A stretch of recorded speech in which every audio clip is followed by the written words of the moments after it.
Why are there so many shows starring Muppets and dozens of movies too? They said they'd watch everyone and they mean it. It's something that they've got to do. So now they've pledged you a lifelong commitment. The Muppets, Matthew and Sam.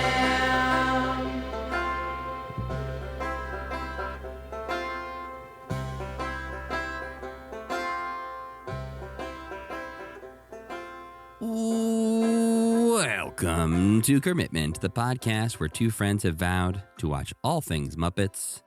I'm Matthew Gatos. And I'm Sam Schultz. And this week, we are here, still in October of 1989, to discuss 3 more episodes of a cute little show called Muppet Babies. We're going to still be in October 1989 next month. And I think we've previously probably been in October 1989 before. Is that right? So we were, the last episode was our Muppeturgy crossover episode. So we were unstuck in time at that point. But yes, the last episode before that was our Ghost of Fafner Hall episode about the 4th, 5th, and 6th episodes of that season that aired the same weeks as these 3 episodes of Muppet Babies. Great. So next time, I wish I could tell you we won't be in October, but we will be finishing October and moving into November in our next episode. Okay. We are moving forward, Sam. We are moving forward. The amount of hours I've spent in my life doing things that concern October 1989 include all of me living through it and then about like 24 hours of now. Well, you can finally move on next week, thankfully. And maybe there's something significant that if you look back on your life, October 1989 meant something big happened in your life. I doubt it. I was a baby. When was your brother born? 1990. Yeah, well. So not then. When would my brother have been conceived? Ooh. Now, wait a minute. Get your mom on the phone. He was born in November, so it wasn't quite yet. Maybe he but it was hung really around close. for a while. Maybe he's stuck in... I wouldn't be shocked, man, if he was... He's like a 13-month gestation period or whatever. I'm not coming out yet, yeah. Wilbur wasn't born until he was about 4 or 5 years old. Yeah, he came out speaking. Uh-huh. Hey, Sam, how you doing? Mother. He's Stewie. Wilbur was Stewie. Were you the Brian? Absolutely, I was the Brian. I did start drinking at a really young age, so he came out. I had a martini in my hand. I was singing the American Standards, whatever. I thought you were going to say the American Dad theme song. I was singing the American Dad. I invented the American Dad theme song. That's where they got the idea. From me, yeah. From Baby Sam. When I was 3. Quick, Good sing morning, any USA. words. I got a feeling that it's going to be a wonderful day. I know that. That's you do? Okay. Yeah. I know it. I like that show. It's been it's that been show's forever. still on, I think? I think it is, yeah. What the hell? I don't know how they've tricked someone into just, letting them keep making it, because I was going to say, I don't think it's a bad show. I haven't watched it in 20 years. Yeah. But some people clearly are. I think it's actually a pretty good show, but I do feel like Seth MacFarlane rolls up to the studio and he's like, "We're still doing this? All right." Yeah, I think he handed off creative control quite a while ago. Right. But he's still the voices. Yeah. At least of one of the main guy. Yeah, I His guess name is Stan. I was like, it's like Sam, but not. I'm the one watching this show. Actually, I also have not seen it in you're probably right. It's been maybe like 15 years or something like that. Yeah, there are 392 episodes. What the fuck? American Dad. We got to do a Seth MacFarlane watch through podcast. That might actually be something. Oh no. But the problem is, yeah, he's still going, and we'll never stop, and he'll outlive us because he's rich. Well, and we got to watch Ted, the movie and the TV series that's going currently. I've heard the TV show is pretty good. I mean, Brennan Lee Mulligan was just on it. Oh, so Yeah, there's at least interesting things happening in the Tediverse. But that shouldn't be a thing that people have to say or think about. The word Tediverse? No, just that there's 2 movies and like 3 seasons of a television show about a teddy bear that's friends with Mark Wahlberg. Well, if you do want to check out American Dad, season 22 is currently airing. Episode 4 of season 22 called Camera Stan just aired recently.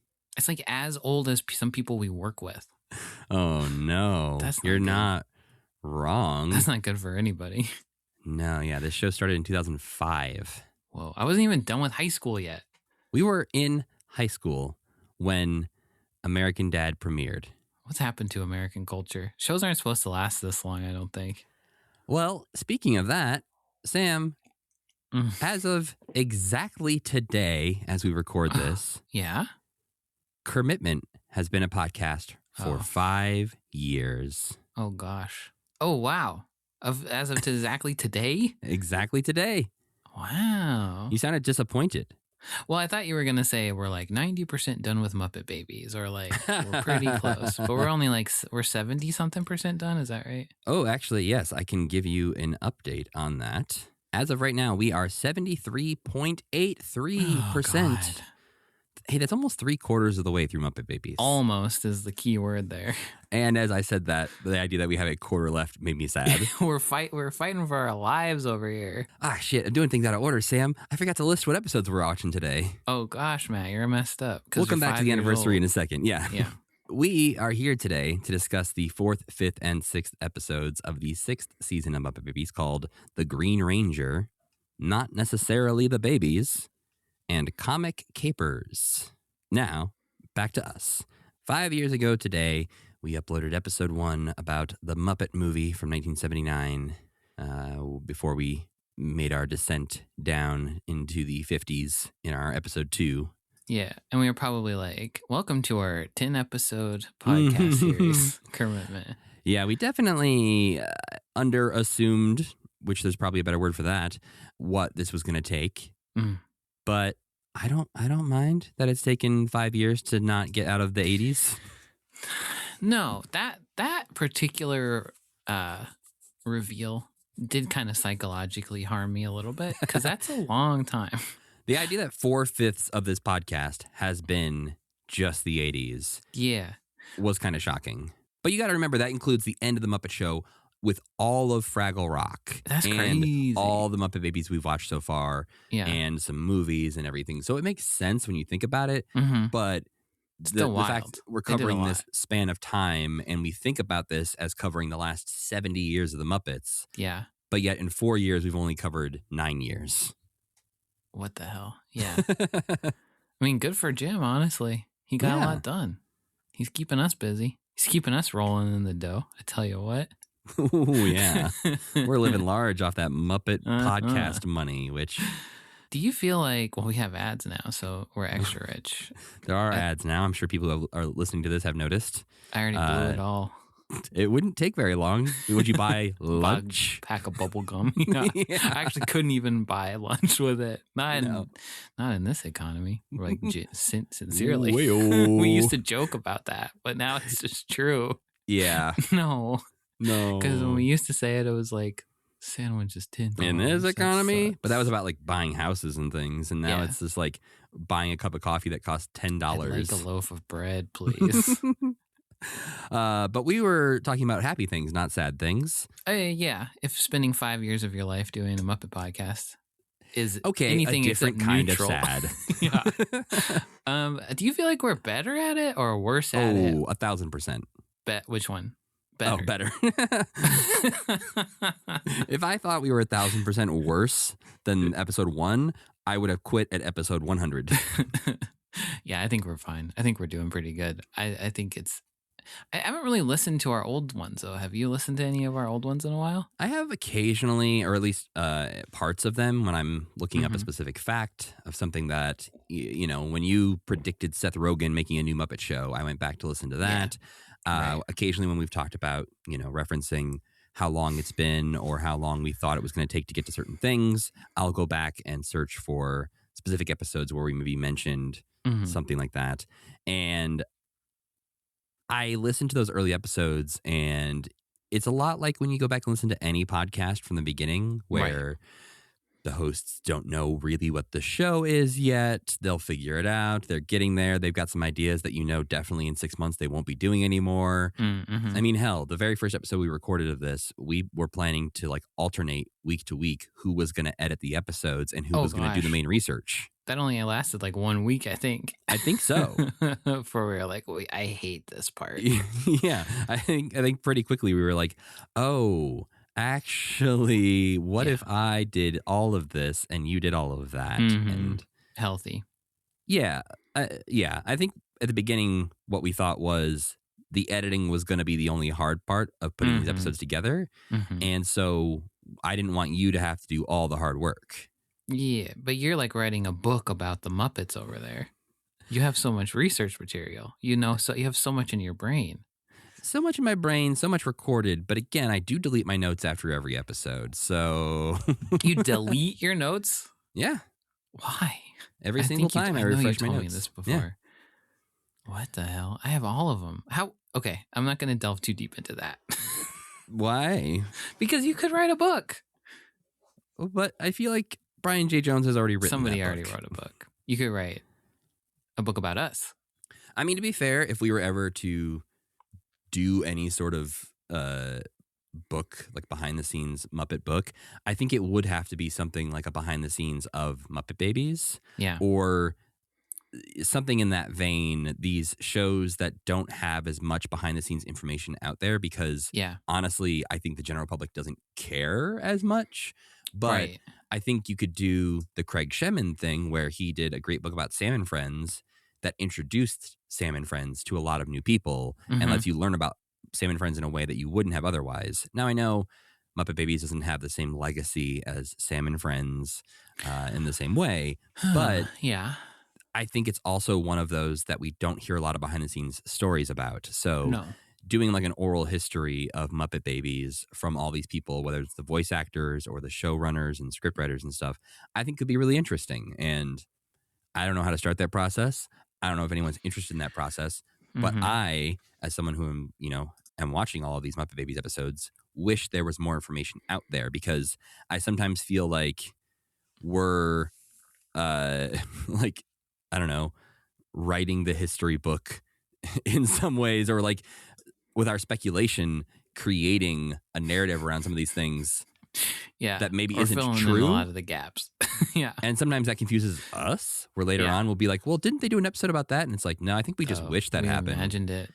And then, wasn't the writer completely insane and had to be locked up for life after he was done with the first 3 seasons? Definitely not, but that's something we have said a lot of times on this podcast. And so some people, if they're telling their friends about Muppet Babies, might be saying, oh yeah, the writer kind of went nuts after the first 2 years because he was writing every episode by himself, so he had to quit. I will say, I don't believe any of what we just said is true. But you know what? We don't know that it's not. There's that part of it too. I think there's something you could say about also you could write like a school paper. What are they called? A thesis.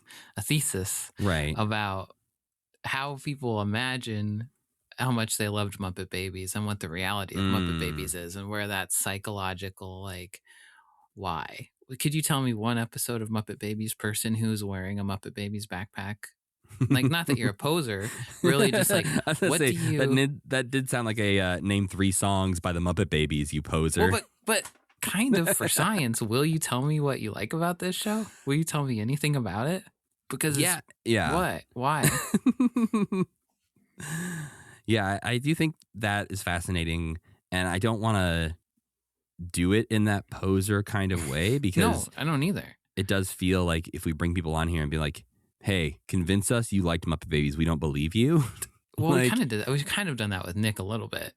Yeah, but I think Nick is at least, I don't know, in a good enough place with Muppet Babies where he can look back on it and acknowledge that, like, I liked this when I was a baby. I was the appropriate age to watch this show. He doesn't have too much tied up. His personality is not tied up too much in Muppet Babies. That's right. Not unless he's hiding it really well. Yeah.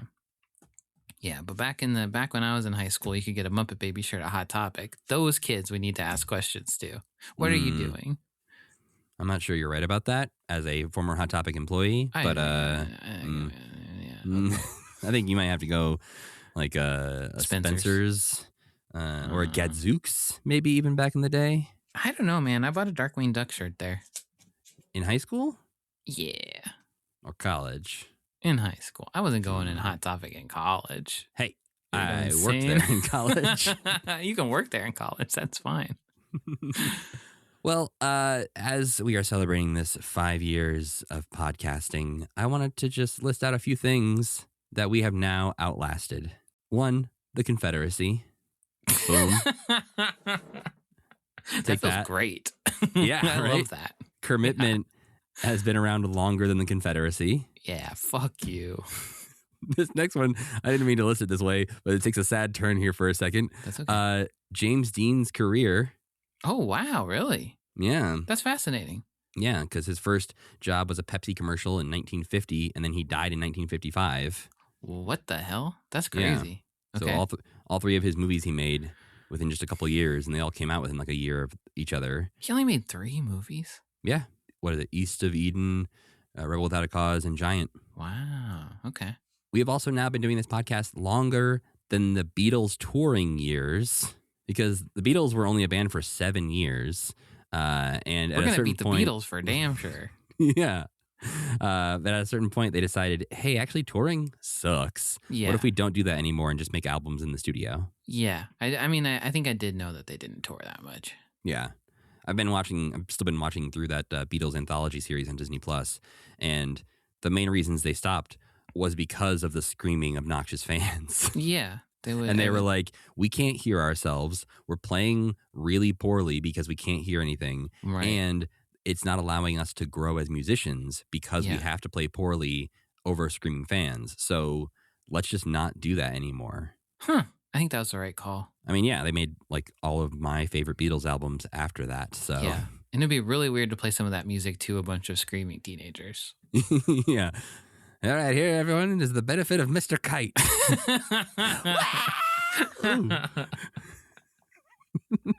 Yeah, Mr. Kite! You got a Bungalow Bill encore. Everyone's losing their minds. And somebody's there in their Rocky Raccoon cosplay. But when I was looking at the Beatles, I was thinking about other bands. And I found a few bands that released all of the albums they ever released in less than 5 years. Okay. And those include NSYNC, Spice Girls, and Nirvana. Whoa. I don't know if this is bad. I feel like this is bad for us and not good for us. Don't you think? Yes, I definitely. There was a part of me as I was going through that of like, wow, they did so much in such a short period of time. An indelible mark has been left on human society by all 3 of those bands. I mean, there was a bunch too of looking up like a lot of people whose careers were technically longer than 4 or 5 years, but when you look at the actual like their breakout moment to when they died or stopped performing, whatever like that, was like 3 or 4 years. Like Jimi Hendrix, it was like a 4-year span, and so all of these things where you look back, you're like, wow, we've been doing this longer than Jimi Hendrix was sort of doing it. Yeah, right. But cultural impact, how do you measure that? Sure. Who knows? Did he ever have ads on his podcast? We've made so many more hours of content than he ever made. I think that is going to make me feel even worse. If you, oh, there is that. like, I haven't done the math. Yeah. But I wonder if we're on the 10,000 hours chart. We are. Oh, Christ. Well, so at some point we will become perfect Muppet podcasters. We're probably in like the top 1% of people who've made hours of content on planet Earth, honestly. Because a lot of people have It's made us and 0. the writers of American Dad. Well, I just mean, even if you think about like Joe Rogan or something, like the amount of people who record themselves as much as we do, there's way more people. There's tons of people who do it way more than us, but there's so many more people who don't do it at all.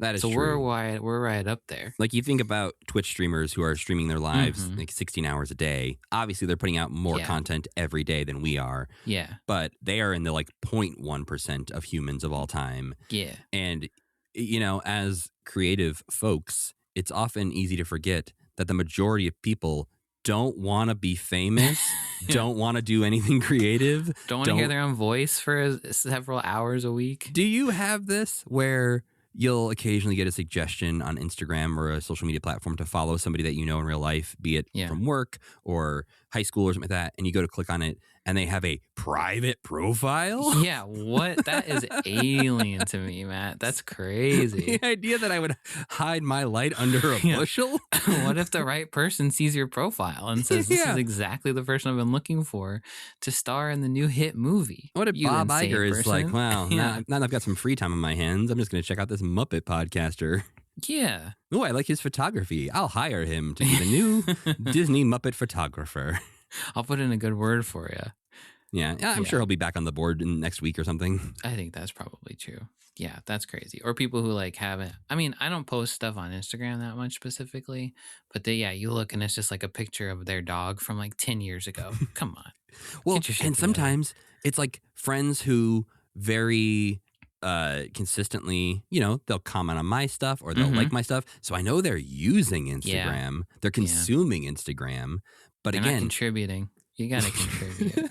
well, that makes it sound like we're judging them for not contributing to Hey, the come world on. of Instagram, which Hey, come on. you do you. I wish I could have just like a website for my photography and didn't have to care about Instagram. But Yeah, but to future people, to future historians, we'll have an outsized impact.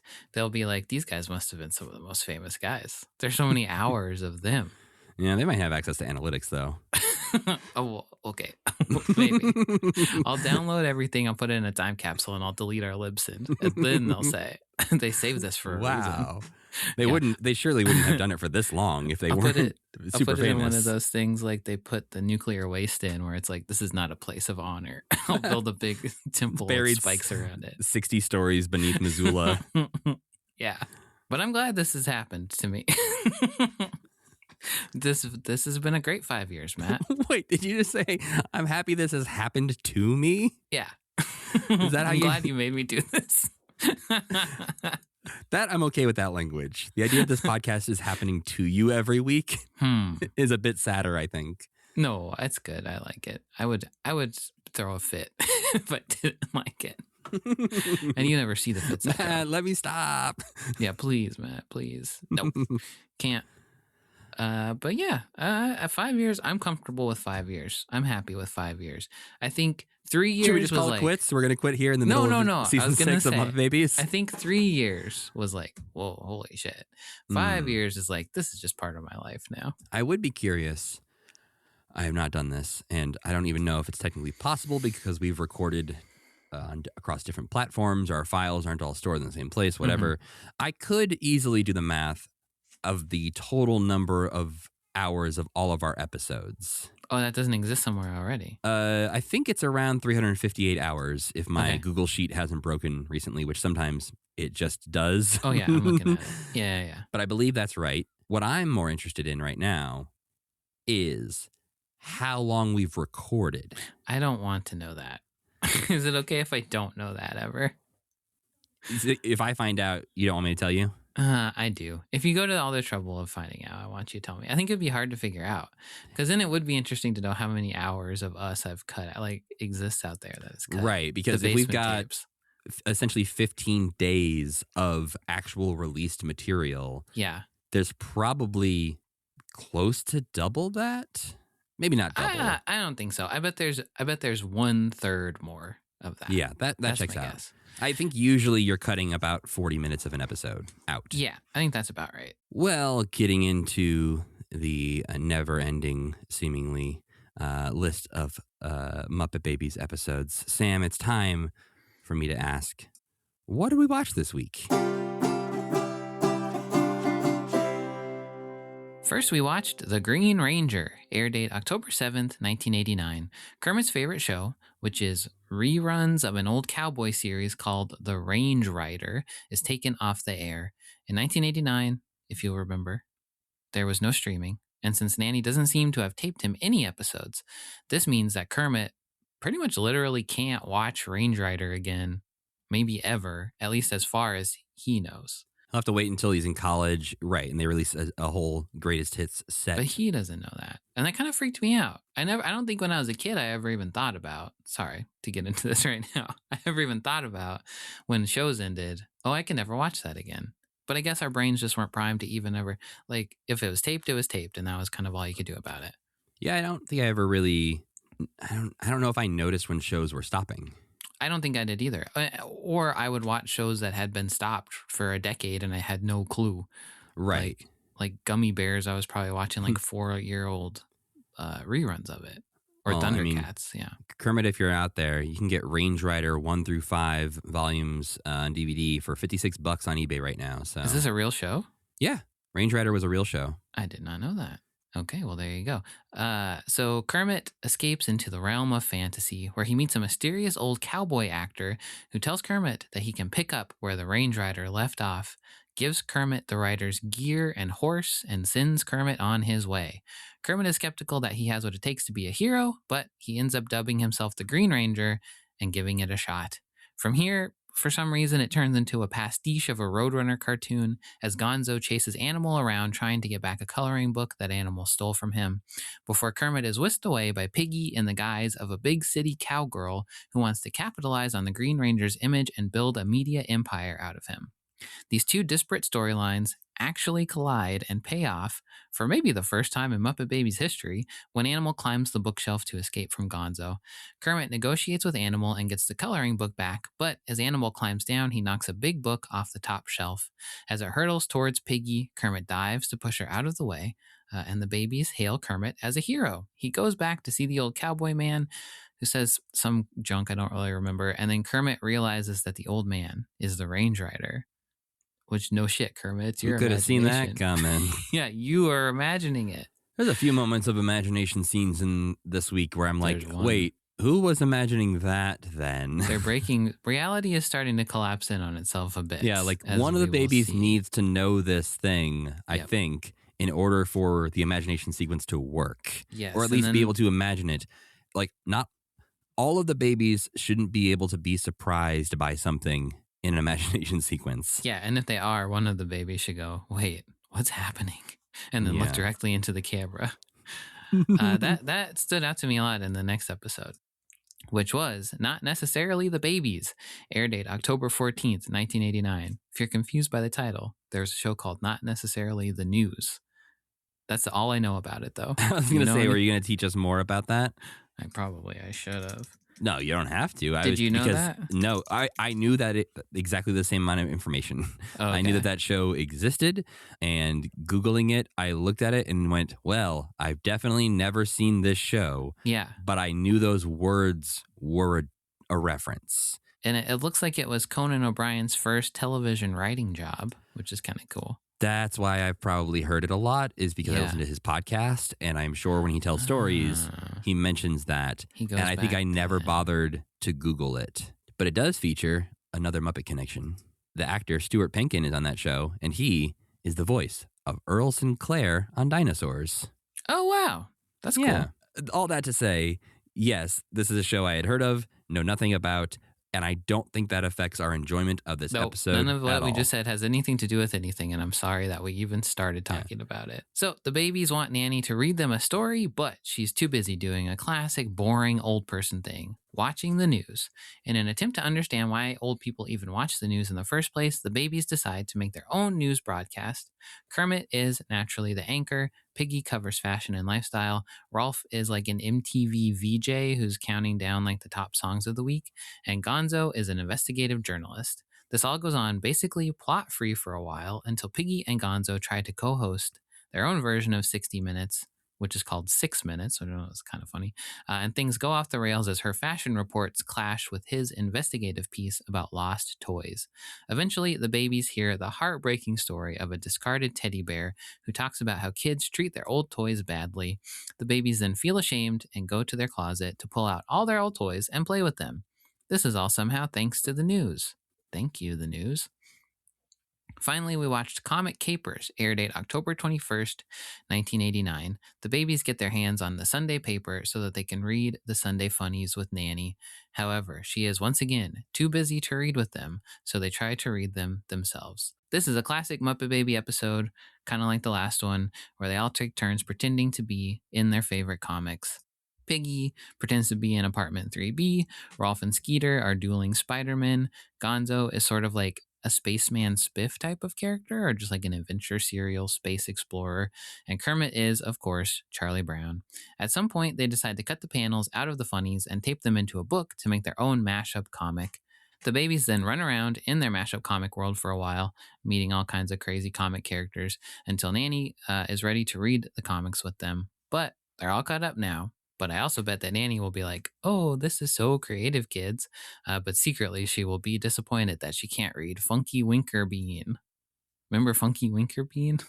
I think I remember Funky Winker Bean. Let me look up Funky Winker Bean because that might be not necessarily the news situation where I'm like, I know the name. Was he like a grungy, like, were they making fun of teens? I think at first he started off, I think Funky Winker Bean is one of the ones that they age in real time, but now he's like a teacher. He's old and a teacher. His wife is dead. Wow. It's just about like everybody dying now at this point because they're all old. Wait, is Funky Winker Bean still going? Oh no, it says was Anne. So on Wiki. So, it ended in 2022. There's a spinoff called Crankshaft. Yes, Crankshaft is the bus driver of the school that Funky Winker Bean works at.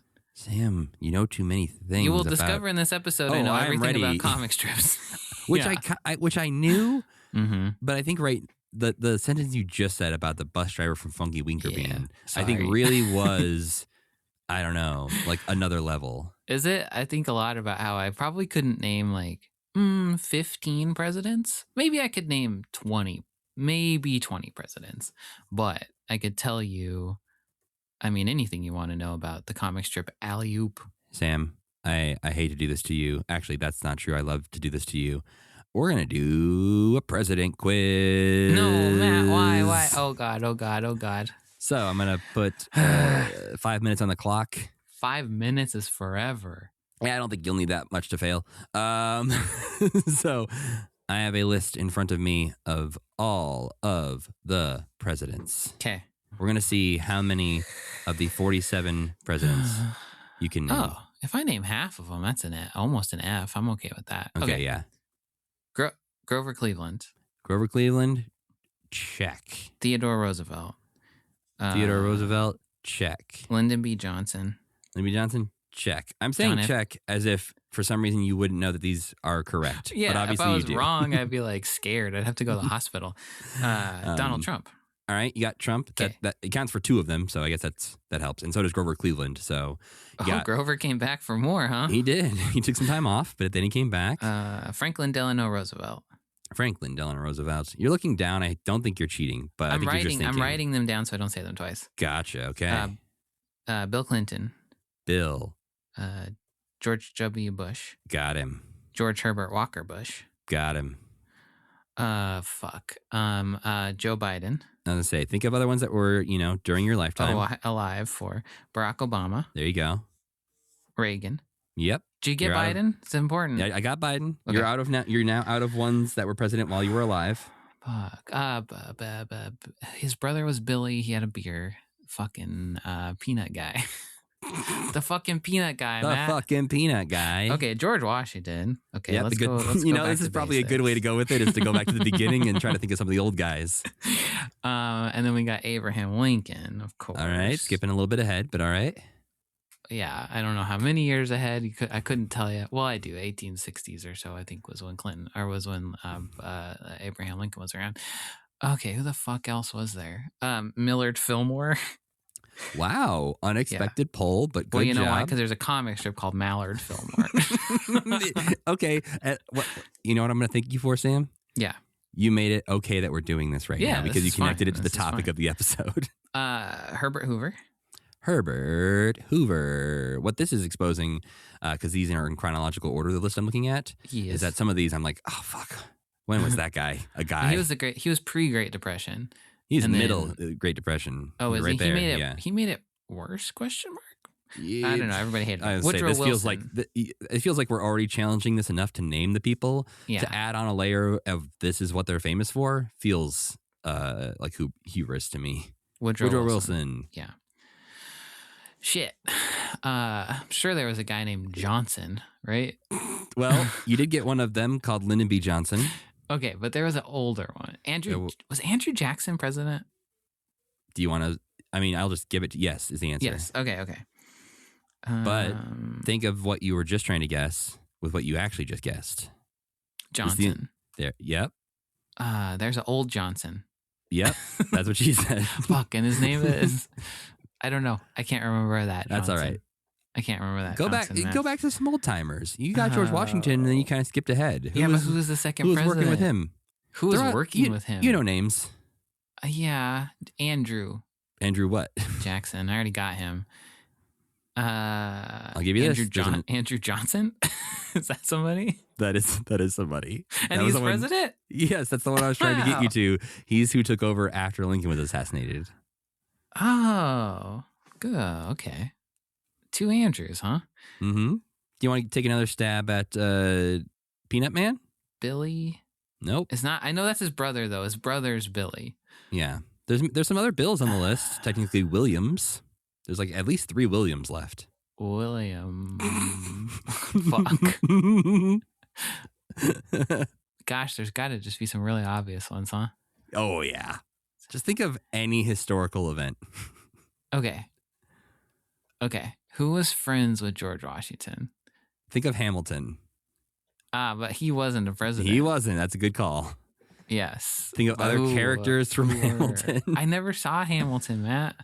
But you do know Funky Winkerbean. I know. And I could name way more Transformers than I have just named American presidents. I'm so sorry to say. We don't have time to do that list. Okay, I'm calling it. I'm done. Okay, I'll give you some clues to see who you can get. The second president was played by Paul Giamatti in a HBO TV series. I know. I just don't remember. I'm sorry. That's John Adams. Adams. He's friends with George Washington. Sure. He's second president. He's not really friends with anyone, if I remember correctly. No one really liked him. Nasty. I think I named 19, which is awful. You got 1, 2, 3, 4, 5, 6, 7, 8, 9, 10, 11, 12, 13, 14, 15, 16, 17, 18. Yeah, 19. Okay, a couple of wait, those guys served twice. So you got 21 out of 47. Carter. Jimmy Carter. There we go. Jimmy Carter is the now Peanut I Man. got 20. Now I got 20. All That's right, what I we thought I got would get. A person I have done an impression of on this show. Resigned in disgrace. Oh, Nixon. There we go. Of course, Nixon. We have the guy who fell down maybe once, but then they made Gerald him fall down Ford. all the time on Saturday Night On Live. SNL, yes, Gerald Ford. We got That's the right. Declaration of Independence. Now, that was the man who wrote it, correct? Correct. And I can't for the life of me remember his name. That would be Thomas Jefferson. Thomas Jefferson. That's a really obvious one. We got, after That's Jefferson, really we've not got 2 good. Jameses Oh, yeah. in a row. That's their last names? Nope, that's their first names. We have both James M. Madison. Yep. And then James Monroe. Monroe. I wouldn't have got the Monroe Doctrine. That's something, isn't it? And we got the son of a former president. George Washington Jr. That'd be cool, right? I mean, sure. All right, just for posterity, the ones you didn't get. John Quincy Adams. You're going to name every president I didn't say? There's Well, I not guess that it's many more. Okay. There's right. not 1,000 presidents, Sam. Yeah. Right. I'm more curious to John hear Quincy if there's any of Adams. these that you're like, I've never heard that name before in my life. Okay. Martin Van Buren. That's close. William Henry Harrison. Yeah, I know that one. Yeah, That one because was he in died there in 30 somewhere. days. It was from The rattling Simpsons. around in there somewhere. These are the mediocre presidents from The Simpsons. And there's a line where he's like, I'm William Henry Harrison. I died in 30 days. I did know a couple of these from They Might Be Giants songs, I have to admit. We got John Tyler. Oh, that one I would never got in a million years. He sounds No. boring. James K. Polk. Yes, I know him. He's from Zach- They Might Be Giants song. I'm so stupid. Zachary Taylor. Yeah. Franklin Pierce. Yeah, kinda. James Buchanan. Oh, sure. Oh, here's one I think you should have got.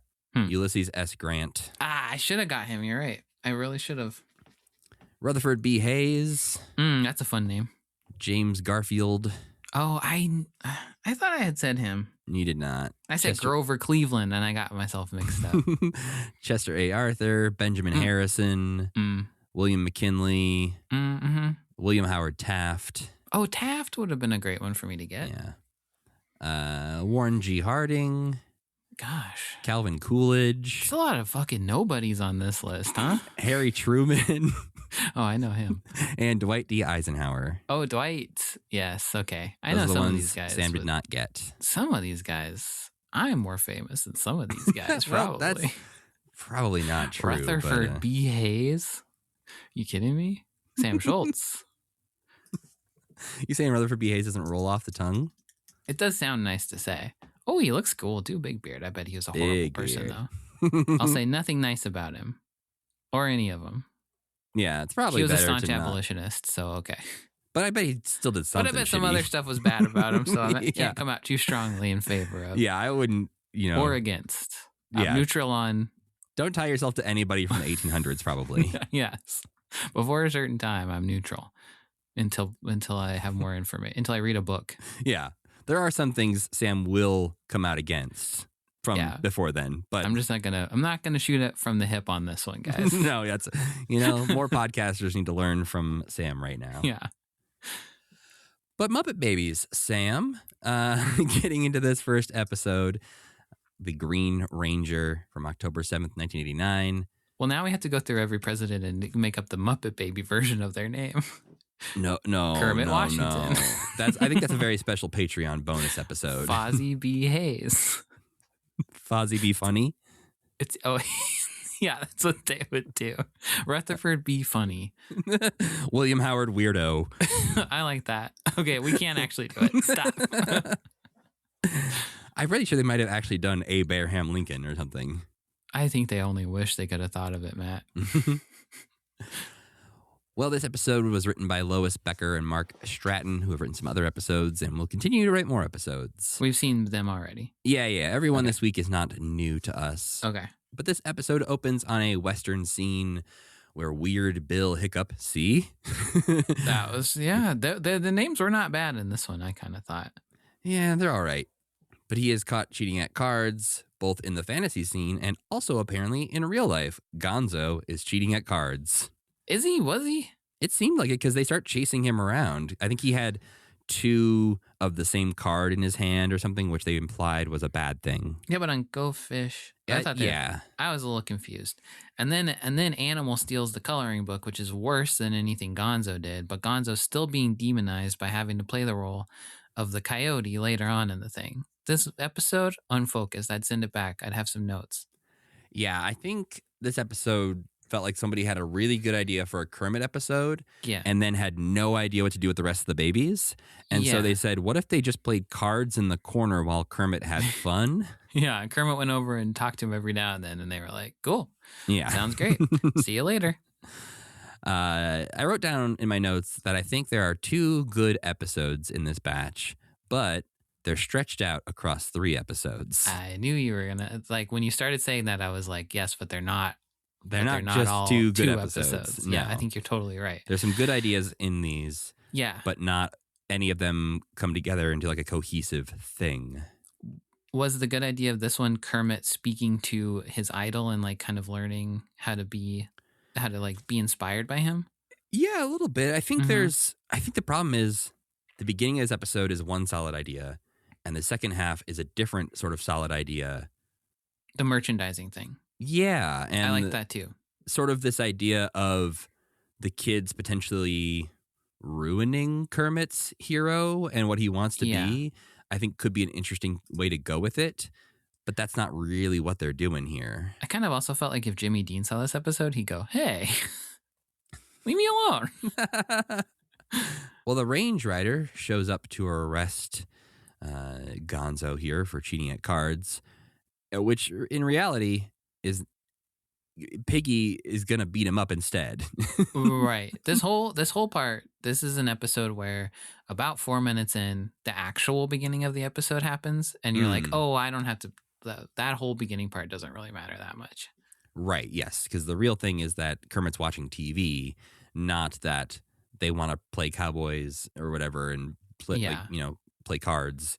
But when Piggy bends Gonzo's nose, Nanny comes in and is like, "Whoa, sounds noisy in here. What's going on, kids?"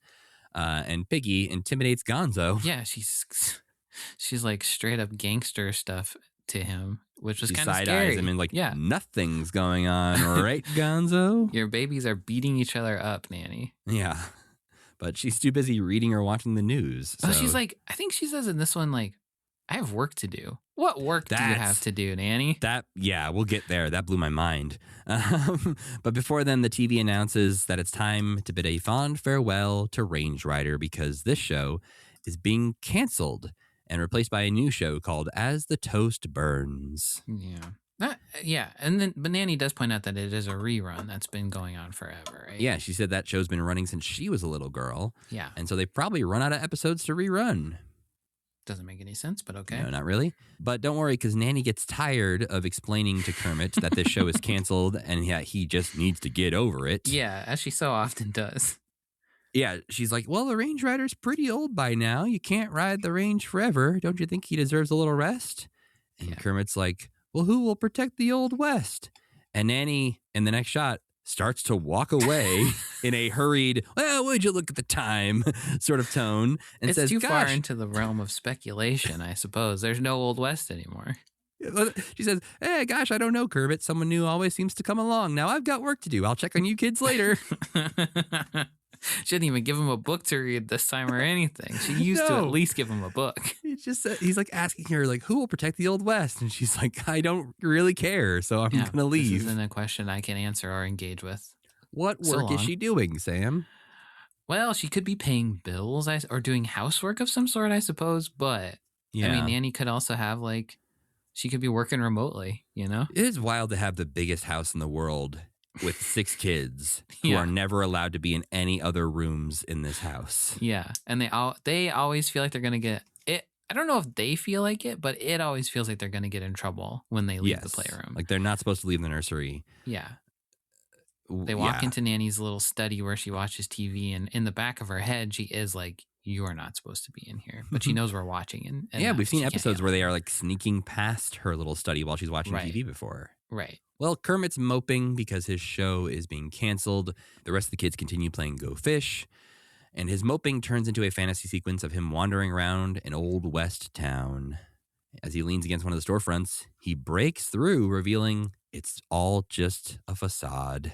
But he bumps into an old man polishing some boots. Clearly to the viewer, this is the Range Rider as an old man, who throws a fake rock at Kermit at one point.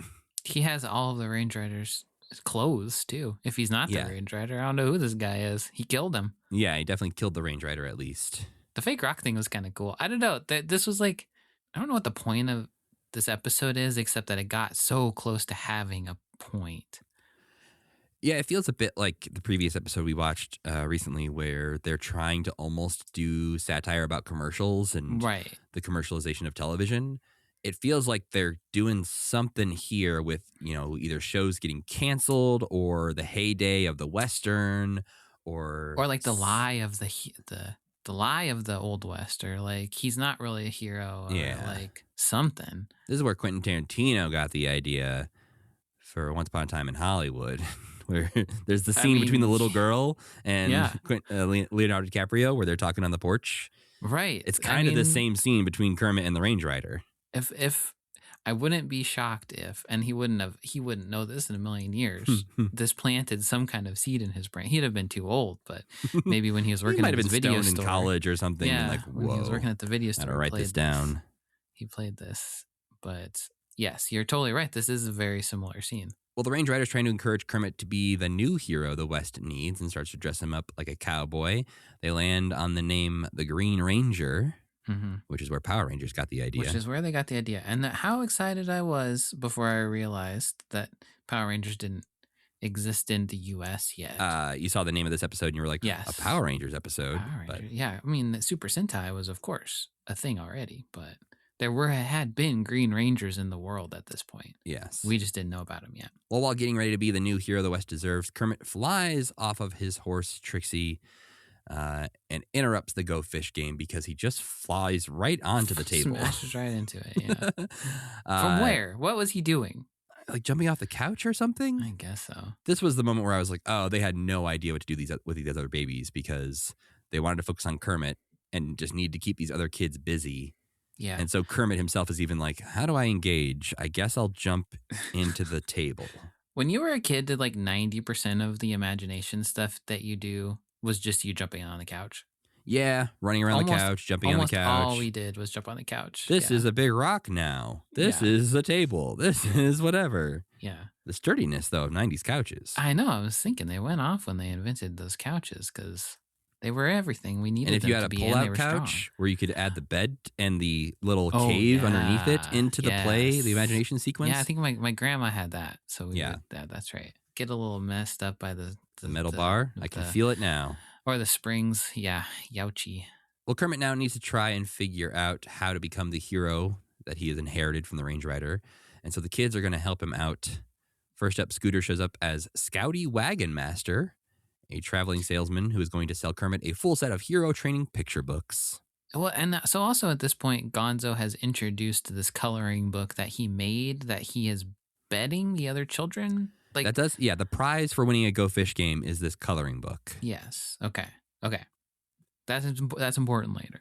Somehow, yes. As important as anything has ever been in Muppet Babies, yeah. There is a few times in these episodes this week where a thing is happening in the background, and sometimes it ends up being important, and sometimes it just feels like they needed something for that character to do. Yeah. And so they gave them either a nonsensical or a literal busy work task. And it's hard to tell if you need to pay attention to it or not until it's too late. Mm-hmm. And then you're like, why did they do that the whole time? And then you have to rewind the episode and be like, oh, okay. They were playing poker for this coloring book for some reason. Well, on top of the hero training picture books, Scouty is here to also sell Kermit a pair of pants to give him a big ass. Big booty pants. Big booty pants for Kermit.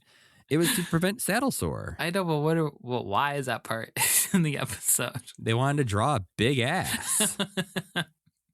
That's the only explanation there could possibly be. Some animator for Muppet Babies kept drawing big asses, and they were like, Trevor, you gotta stop. Great at drawing big asses. We can't have big asses in this show. And he's like, I'll figure it out one day. Or somebody owed him a favor, and they were like, okay, I'll write a big ass into the episode for you. Hey, everyone.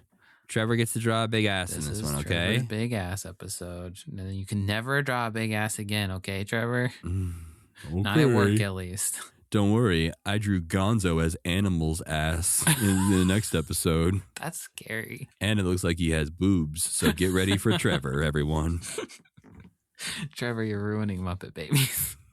Trevor out! He's the boss's son, though. We can't do anything about it. Yeah.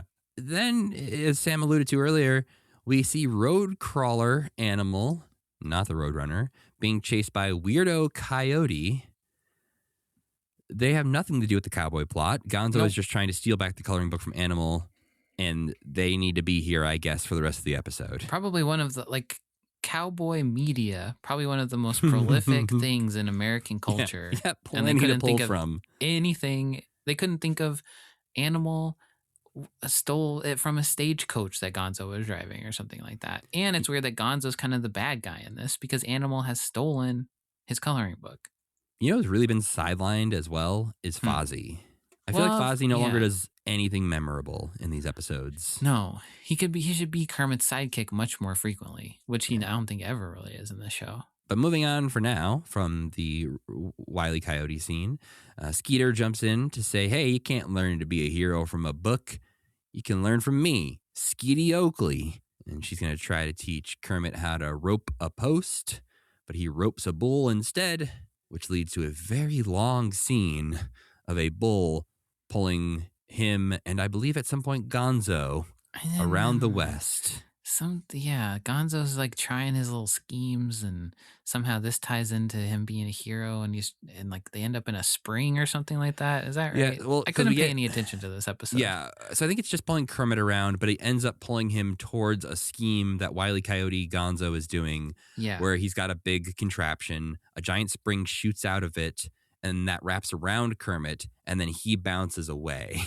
Yeah. This is just one of those episodes where it's like, you guys could have had 2 to 3 other episodes if you had not make a Wile E. Yeah. Coyote, make a Looney Tunes pastiche episode. That's a good idea.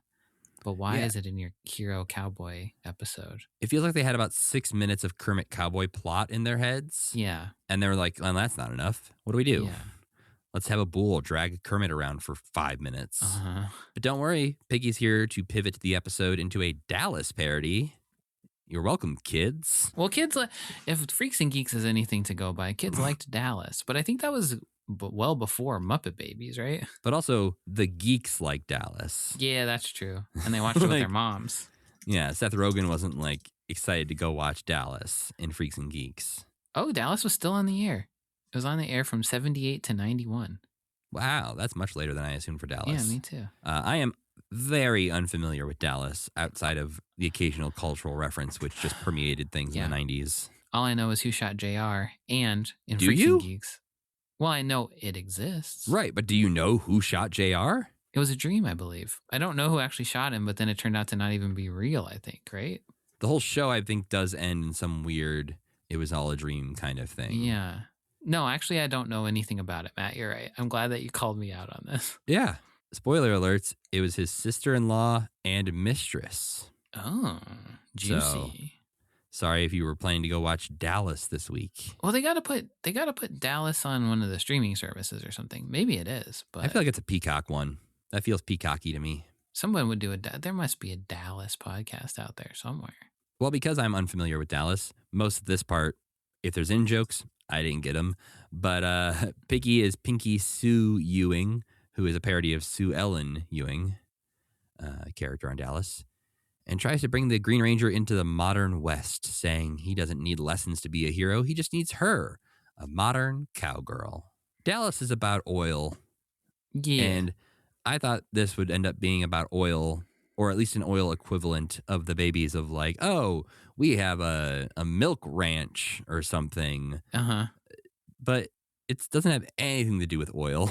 It's also about it's about selling out, and it's the most sell out there. And Kermit's like, ew, I'd never sell out. Yeah, you would. You are a sellout, Kermit. You don't exist for any other reason but yeah, to they be want to merchandise. make fancy magazine covers and candy bars and cartoons and TV series and a movie and life-size inflatable dolls of Kermit. And Hot Topic t-shirts too, probably. Of course. Just use that weird inflatable Kermit that has just round pupils and is super creepy looking. Yeah. There's also maybe my new all-time favorite Muppet Babies moment in this scene. Oh yeah, this part's crazy. So throughout this whole thing, as Kermit's been trying to be a cowboy, he has his faithful horse, Trixie. Now, because this is the new West that Piggy is moving Kermit into, there's no need for horses. So they're walking Trixie down a hallway here. And Piggy's like, you're such a good horsey. We thought you might like a nice long holiday in a beautiful pasture somewhere. And Trixie's like, well, I guess that That sounds sounds pretty nice. nice. And they push a button on the wall. A trapdoor opens and Trixie the horse falls down a trapdoor, And you know, presumably to his death. you don't really see Trixie again until the very end, and Kermit's Yeah. kind of surprised that Trixie's there. They I had to thought you remember. were dead. Yeah. Because when Kermit comes back from getting changed into his fancy outfit, he even says, where's Trixie? Yeah, kind of disturbing. And Piggy's like, never mind that. Biggie killed a horse. The fact, because like when they have animals in the show, they often draw them pretty realistically. Yeah. And so there's just a few frames in this episode of a very realistic horse in distress falling down a trapdoor that I wish was one of those, like whatever like the letterboxed version of Wordle is. Yeah. Right. Where it's like, guess this show based on these many frames. The first frame of this should be horse falling down a trapdoor. And I don't think you want your horse falling down anything. I think it's pretty bad for him. I think we've talked about horses jumping off of diving boards before. Yeah. And that seems bad. I would hope Trixie's at least falling into water, but probably not. Yeah. I didn't think about what Trixie would be landing in, but let's say water. Yeah, okay. I like that. Well, how do we get Rolf and a song into this episode? With a Green Ranger theme song, of course. Okay, I really liked this, though. This is, yes, the highlight of the episode, I would say. Yeah. Which, again, during this theme song segment, they drop Trixie again, this time off a cliff. Oh, yeah, Trixie is in this part. I forgot about that. But it's a flashback. Trixie's is not dead yet. This is a theme song based on actions that have already happened that they're going to be putting into a movie and TV show for the Green Ranger. My favorite line is Rolf and Fozzie are singing this and say, "He's big and tall." And Kermit goes, "No way." And they go, "Whatever." Yeah. Yeah, I was kind of thinking like if like they could sing this song as the adult Muppets, I feel like this song would still work and it would be funny with Kermit. I don't know, Kermit would maybe play along the line, but my favorite part, Fozzie is kind of prominent in this song and he sings. But he keeps being like a the sidekick to chorus. Rolf. Yeah, but that's all right. But you're like a sidekick to a sidekick at this point, buddy. We've seen him kind of be a sidekick to Rolf in the Muppet Show when he's like learned to play piano with him a couple times and stuff. He takes that feels like a co-star more than a sidekick. Yeah, maybe. This feels like Rolf is already kept around just for musical numbers in Muppet Babies, and now they're like, yeah, Fozzie can sing with him too, I guess. In a meta sense, though, if you're gonna make an episode about a TV cowboy, you gotta defer to Rolf, or use the Muppet that was a John Wayne parody in the very first episode of the Muppet Show. Oh yeah, that's a good point. But my favorite part is when I don't remember the line exactly, but in one chorus he saves a cat, and then at the end of another chorus Kermit saves another cat, which I thought was very good. Which feels like Fozzie's lines that he keeps adding, or it's like, and then he saved another cat. I thought that was really cute. And Kermit's just like, what's happening? Yeah, and it felt almost like a song that like it's close to a song, and this is something I liked about some of these episodes. It was close to a song that children could invent, I think. Like, and there is something like rollicking and fun about it. Or like also a misremembered song where they know the actual Range Rider theme and they're trying to sing it with Kermit in it. And they're like, I don't remember. I think he saves a cat, maybe. Yeah. But I only remember that part, so I'm going to sing it 3 times. Well, and I also kind of, in that way, it kind of reminded me of the song they sing about how being a caveman sucks, because it is like, I could see kids making up a song about how being a caveman and sleeping on a rock sucks. Yeah. Yeah, just like these kind of half-assed but on purpose songs I like. Well, and this was the moment with the, trying to sort of warp Kermit's dream into something different. Yeah. That I felt like, oh, this could have been the full episode. Mm-hmm. Like an arc of him being a hero and then people catching on and being like, great job, Kermit. And then slowly it transitioning to like the nightmare of capitalism. Yeah, make that.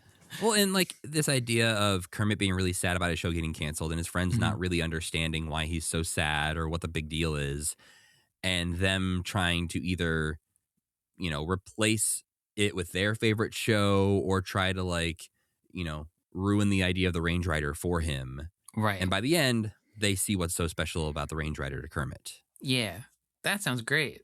Yeah. It also kind of sounds like Jim Henson could write this episode after the experience of the Jim Henson Hour. And he'd cry a lot as he was writing it. It's like, it all started out just me and Kermit. We were heroes. And then you just walk into a set and find old Jim Henson polishing his Kermit puppet.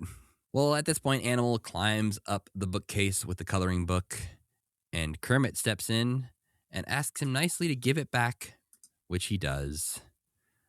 Because apparently this whole time, all Gonzo needed to do was say please. As Animal is rocking around the bookshelf, he kicks a book off, which is aimed straight at Piggy's head. And thankfully, Kermit jumps in, pushes Piggy out of the way, and becomes a real hero in this moment. I liked the notion that, I think it's like a nice Kermit character moment. The he didn't say please thing, like him negotiating in that way. I thought was pretty nice. Yeah, that's the good way to shove a lesson into one of these episodes that they do so often, and where they're like, and don't forget to look both ways before crossing the road. And you're like, wait, what is this about? What's happening? Yeah. This felt like a very natural one of Animal just being like, oh, you didn't say please. Like, I've been taught that you have to say please and I'll give it to you. But this is when Nanny is like, I should probably check on those kids when she hears a book fall. So she comes in and is like, oh my, are you kids all right? And, yeah, Kermit and Piggy are, but your other baby did just climb up a 6-foot tall bookshelf. And has many other times. This bookshelf is a problem. Yes.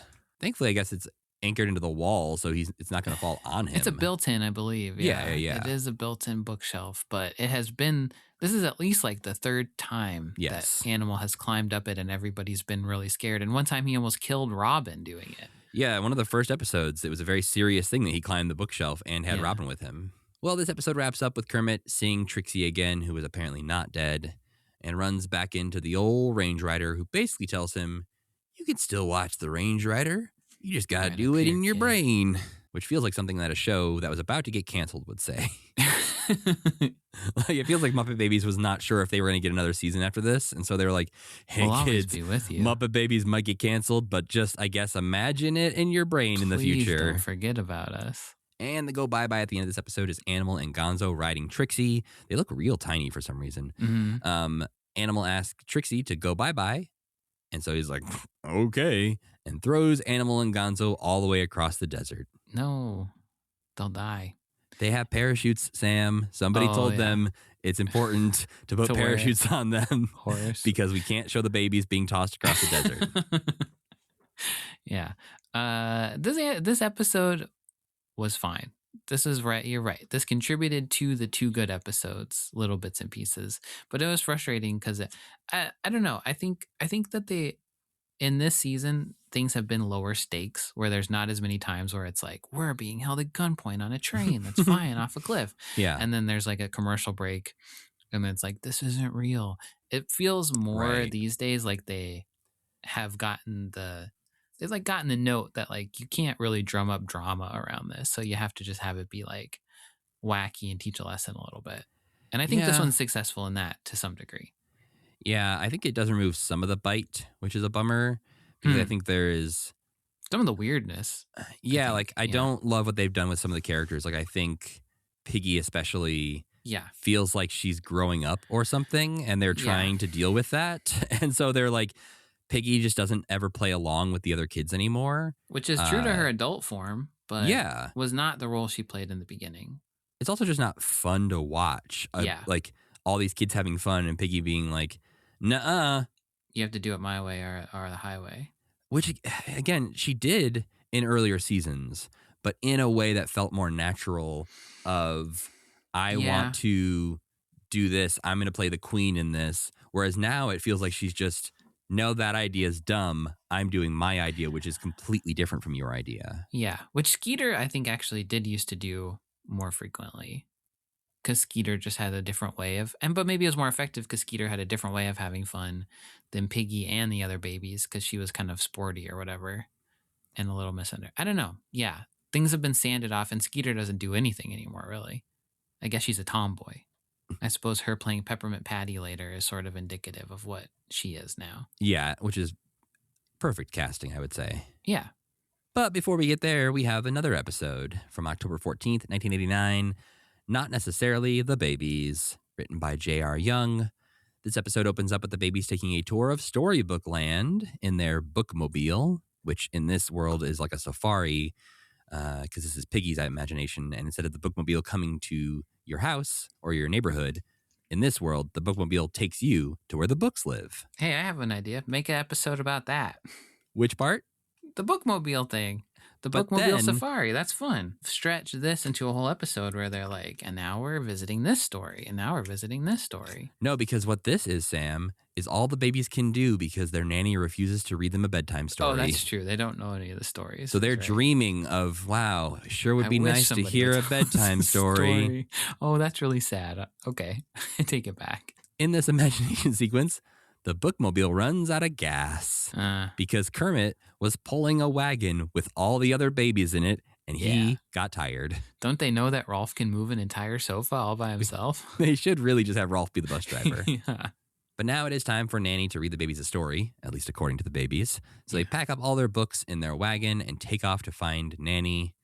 But they find her in her TV den, and she's too busy watching the news to read them a story right now. They ask, "Why do you watch the news?"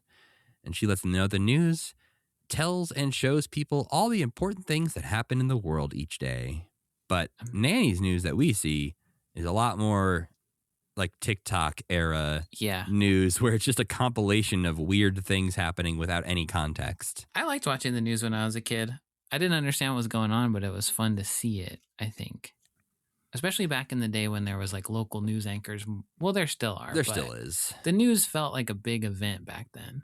Yeah, I watched our morning, like local Fox Chicago news every morning. I remember very clearly before going out of school, like eating cereal and watching that. Yes, because they were wacky and silly, right? And they would come in between the Today Show and do the weather, and it was good. I mean, I'm sure that all still happens, but it just felt more central to life back then. Right, because we didn't have streaming. We couldn't listen to anything we wanted at all times. Yeah, we had to watch the news. We couldn't listen to the news podcasts. Was on every channel, and you had to watch the news. Yeah. Well, Scooter says, I bet there's never any news about the nursery on TV. Yeah, well, you better hope not. That'd be horrible. Something really bad would have had to have happened. Yeah, like a different Scooter would have had a darker moment here where he's like, I bet I could get the nursery on the news. Yeah. What do we have to do? Hey, Animal, that bookshelf looks pretty tall. Well, this obviously leads to the babies deciding to do a news show about what goes on in the nursery. And they spend a surprising amount of time at the beginning of this finding Kermit the right-sized chair. They really do. What was that all about? No idea. This starts off promising. Kermit, the news reporter, his first report is, giant truck makes big early morning noise. Which, as somebody whose garbage truck comes at like 5:30 in the morning. Yes. I can relate. Uh-huh. The next report is Scooter drops jar of red strawberry jam on kitchen floor. To which Scooter gets very upset that was in the news. And Kermit's like, hey, if it happens, it's news, baby. And other big news, Fozzie hasn't lost his rubber chicken. Yes. Which, for some reason, they won't let you forget about. He even tells Nanny about it. I thought this started out not promising. And I think when I said started out promising, it was just the garbage truck and the Scooter joke. Yeah. After that, I think the promise stops right there. Right. Yeah. But this is when Piggy comes in and take over as lead anchor. But all of her reporting is just about herself, which Kermit criticizes, saying that what she's doing isn't news. I mean, even she to some degree is kind of like, I don't really know what I'm supposed to be talking about. Well, and she says what I feel like is something that would happen in the days now of YouTube channels. I think it's up for my fans to decide what's actually news here. And at this point, for some reason, nothing other really than to move the plot along, Nanny brings in a bowl of fruit for the babies. Right. And it's like, hey, did you guys pick out a story for me to read? And they say, oh, no, we got distracted by making our own TV news show. And she says, cool, peace out. Guess I'll read you later. I don't have to do anything. Yep. I don't want to watch your news show. That's not what I promised. I promised one thing only today. It's reading you a story. So I'm asking you no more questions about this. So long. Yeah. I fed you. My responsibility is over. Yeah. I am here to inspire the next plot point. Which does happen because Piggy looks at the fruit bowl and goes, aha, I'll be a food reporter. Is this a plot point, though? I gotta ask, because it doesn't lead anywhere. I think it's a plot point in that it filled up lines in a script. Sure. Sure. It's a thing that happened. It's a thing that happens in the plot of this episode of television. Piggy's going to teach us how to eat in restaurants. So she goes to a fancy schmancy restaurant where all the stars go, including Bruce Willis and Princess Di. Mm-hmm. And via another random Ferris Bueller clip, Matthew Broderick. Oh, yeah, we've had these before. We had the weird cough machine. We had weirder ones. Yeah, that's right. That one was like a non sequitur. I think Gonzo probably introduced it, which makes a little bit of sense at least. But this one makes more sense because Matthew Broderick is in the restaurant from the restaurant scene. Yeah, he's at least in a restaurant. Well, Rolf shows up now for the nursery news video countdown. And he looks fucking cool as hell. He looks cool as hell a couple times in this episode.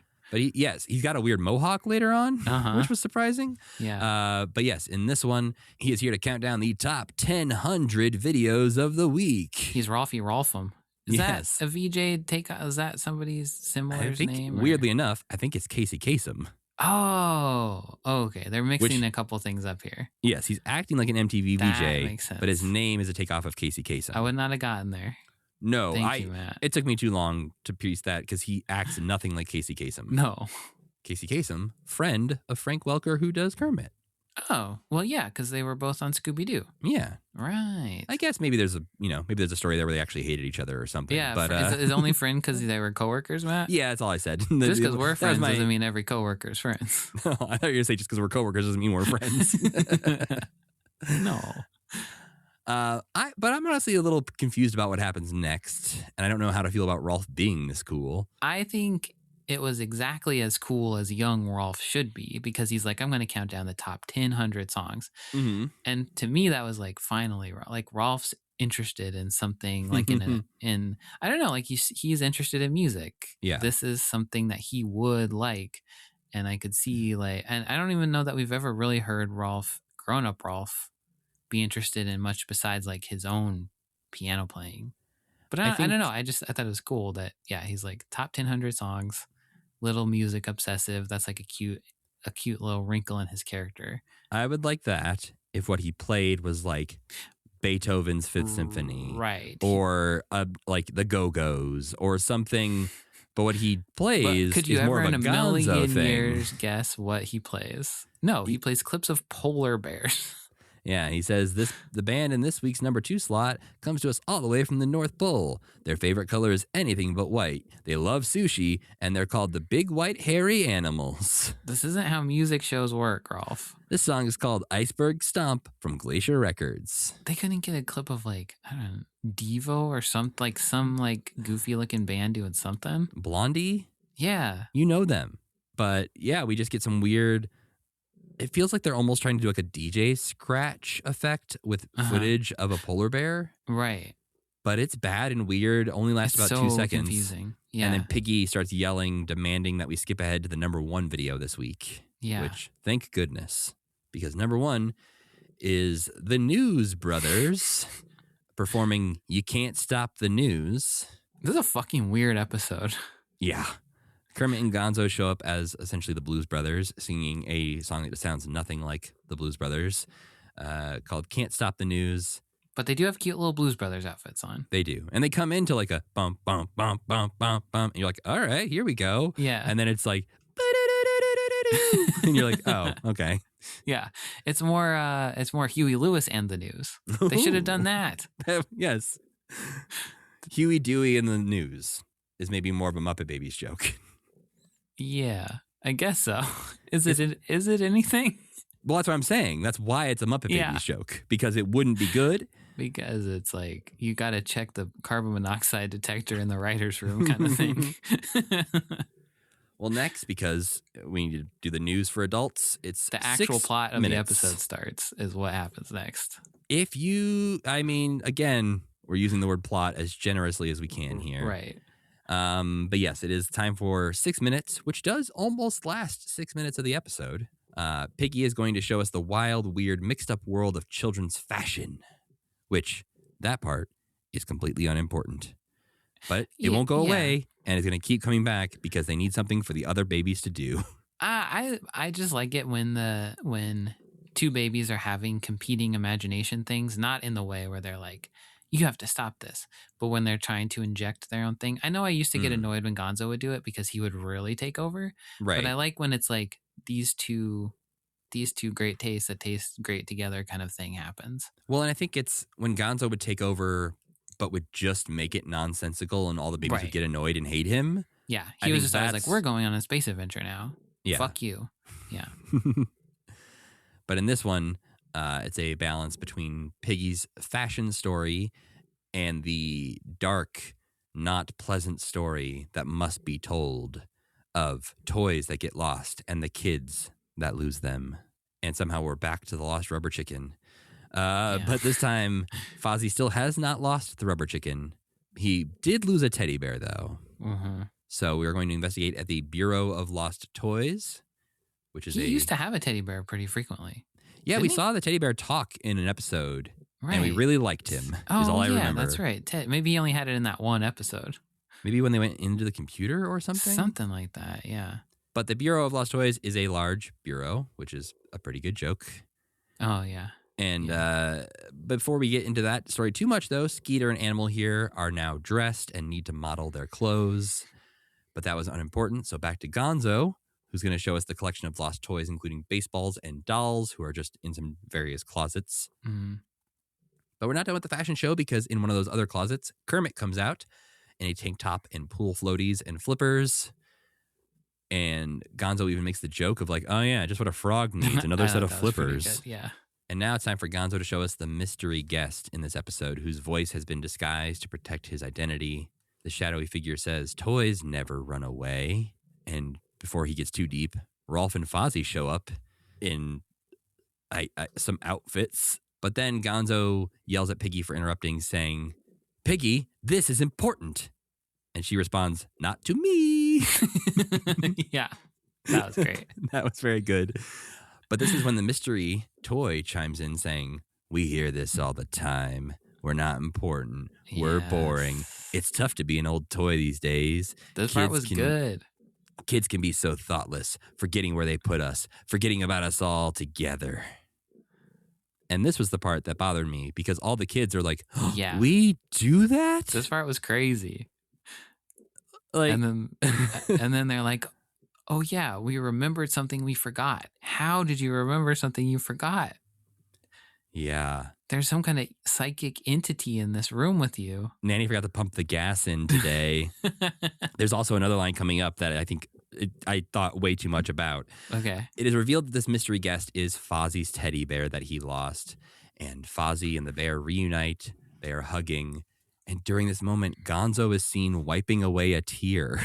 The kids are now hunting around for their lost toys, because this reminded them of, oh shit, yeah, we've been pretty bad to some of these toys. But how? What reminded them? Who? Just the fact that this teddy bear apparently existed. Where did the teddy bear come from? The teddy bear really can talk. Well, because they say, gee, if we had never watched the nursery news, we never would have known how our lost toys felt. You know what I'm realizing now? Watch the fake show you made. You made it. And that reminded you how your toys feel.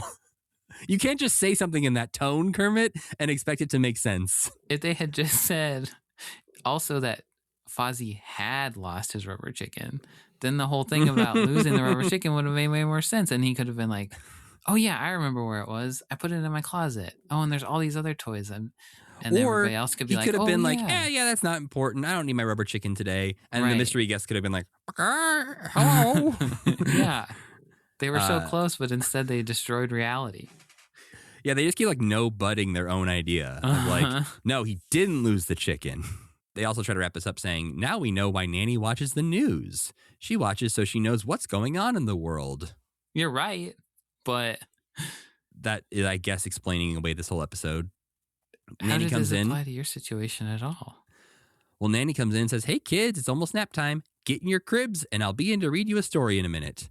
She doesn't stick around. She walks in and says, hey, kids, nap time. The whole Bye. point of a crib is that I think they're not really supposed to be able to get in and out of it. They right? shouldn't be able to.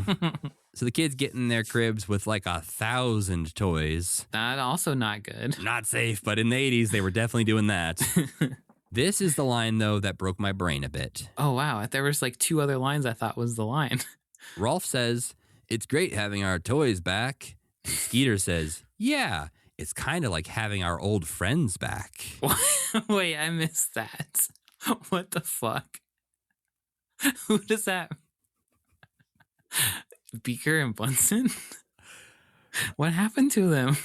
Who is she talking about? How they're not old enough to have old anything. Who are their old friends? Matt, I don't like that. I didn't either. I missed that line completely. It sent a chill through my spine. Well, especially for Skeeter to be the one saying it, and Rolf knowing that Skeeter's days are also numbered. Does she say our old friends, or does she just say Yes. old friends? It's like having our old friends back. No, those mean 2 different things. And if she had just said it's like having old friends back, that would have been much better. But she means specific. She's thinking of some specific people. The nursery needs to end up on the news. Something's going wrong here. Well, speaking of things going wrong, we pan over to see Scooter doing his best Andy Rooney impression This to part wrap was up this episode. fucking amazing. This was the best Muppet. You ever fall asleep wearing 2 socks and wake up wearing 1? He's so good at it. He's a very good He Andy sounds Rooney. exactly like Andy Rooney. Yeah, I don't know who that's for necessarily, but it's very good. I feel like the voice actor did this impression, and one of the writers was like, "We gotta write a whole episode." Leading Yeah, up they to reverse this. engineered it from this. It was so funny. I kind of like that episode. It was really stupid, but Mhm. I think one thing that I liked about almost all 3 of these episodes was that I think them like riffing on like a media format works really well for it. It feels like something the Muppets, not just the Muppet Babies, Right. do, which I think works. And I like that it's lower stakes now, and that there's not like we have to save the Playhouse by writing and by having the perfect news show, or like there's not some like pretend danger to any of it. Mm. And I think they're like talking about things that kids actually like see and think about, probably because kids probably are Yeah. like, what the hell's the news? And Right, they like, don't why do learn my in parents this watch what the news? they don't learn Why did my anything, TV but- show go away? Yeah, I get to read the funnies on the weekends. Like, I think Yeah. you're right. Like, these are real kid scenarios that they're putting them in now. yeah. There might be some value to them saying this is where comic strips come from or whatever, but it's not that kind of show. They had the guy there they could have asked and everything. Yeah. But I feel like when they did the newspaper, they did like a newspaper episode a couple Mhm. seasons ago, and by the end of it, like Gonzo was Superman or something, and it wasn't. I don't know. This is there's something better about this, where they Yeah. actually are focusing on the thing that they're talking about a little bit more. Yeah, I think the characters I don't like as much, but the stories I like better. Yes, yeah. There needs to be some synthesis of the two. Is right. Yeah. And there's great character moments, Mm-hmm. but I think it doesn't feel like they know how to involve all the babies in the plots anymore the way they Yeah. used to. Right. Like, they're not good at writing an ensemble cast, so it comes across like late seasons of a sitcom where everyone's too famous and they can't all be on set at the same time. Yeah, you're totally right. And so you're like, oh yeah, Gonzo was too busy this week doing a movie, so he's not in this episode. Well, the last episode we watched this week is Comic Capers from October 21st, 1989, written by Sidney McKay and Larry Swerdlove. I don't know if you did, Sam. There was 2 versions of this I shared in our spreadsheet. One had commercials included with it. I had not done that before with Muppet Babies episode of watching it as if I was watching it on a Saturday morning with the commercials intact. But that It was was a kinda lot of fun. Yeah. Yeah, I think it's nice to not have to. It's nice to have a little break from them. There's also just, seeing things that I almost remember. Yeah, Because like these there's a commercials are like slightly Lifesavers before. commercial where it's like, this is how I kind of maybe remember this, or else this is just what all commercials used to be. Mm. And also, I don't know, there's a certain art to commercials. I feel like that there's not. All commercials now are just like either they're drug commercials, which is 70% of commercials, Mhm. or they're like silly comedian, like I don't know, they're just like little comedy skits. State Farm insurance ads. Yeah, but back in the day, we used to have Lifesavers, stop motion Lifesaver commercials where they were flying around, turning into different stuff, and kids were eating them. And we had Ronald McDonald with his puppets and things like that. There was a little bit more variety. Yeah, there's a very good 3D animated Hot Wheels commercial in here. Yeah. And a wild Rice Krispies commercial.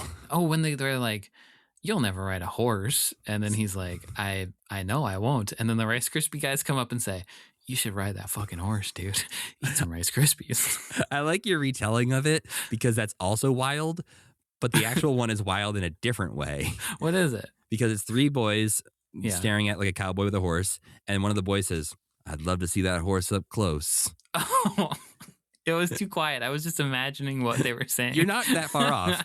And I'd like to see that horse up close. That's not even the most wild line I'm about to tell you from this commercial.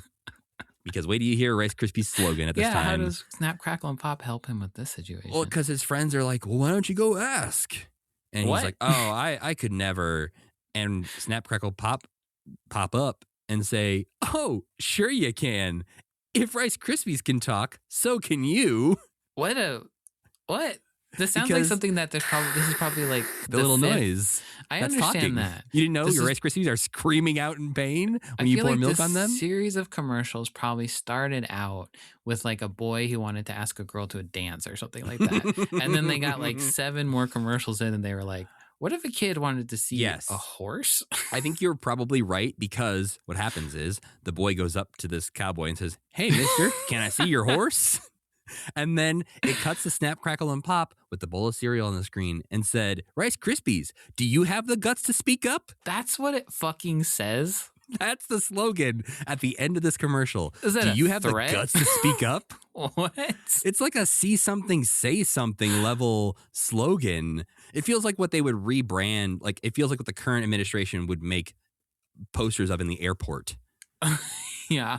Like just With like a refugee family. yeah. Yeah. Do you have the guts to speak up? And wow. it's That's fucking crazy. But now that you say it that way, I bet there is a version of this commercial that is about like asking a girl at like to dance about a or like normal thing a child would do. Yes, like not a pickup man, basketball I want to see game. that horse. Like, oh, I'd love to play pickup basketball. That makes sense. A horse is dangerous. You shouldn't go in there and ask to see the horse. That's why And he's then he's always like- longed to see it up close. He's like, yeah, well, he's in love with the horse, probably. I guess. I'd love to dance with that horse. That's crazy. But you know what? Commercials used to be crazy, and we loved it. But we're here to talk about somehow even crazier comic strip things. Yeah. Because this episode opens up with Scooter, Professor McBrainy, and his assistant Rolf in their lab. That name made me laugh in the episode, and it made me laugh just now too. I like it. My favorite is that he's Professor McBrainy, but everyone else is Dr. Frog, Dr. Bear. Yeah, that was very odd because he's not a. If they said what he was, then they'd have to say what he was. You know, they don't know what he is. No.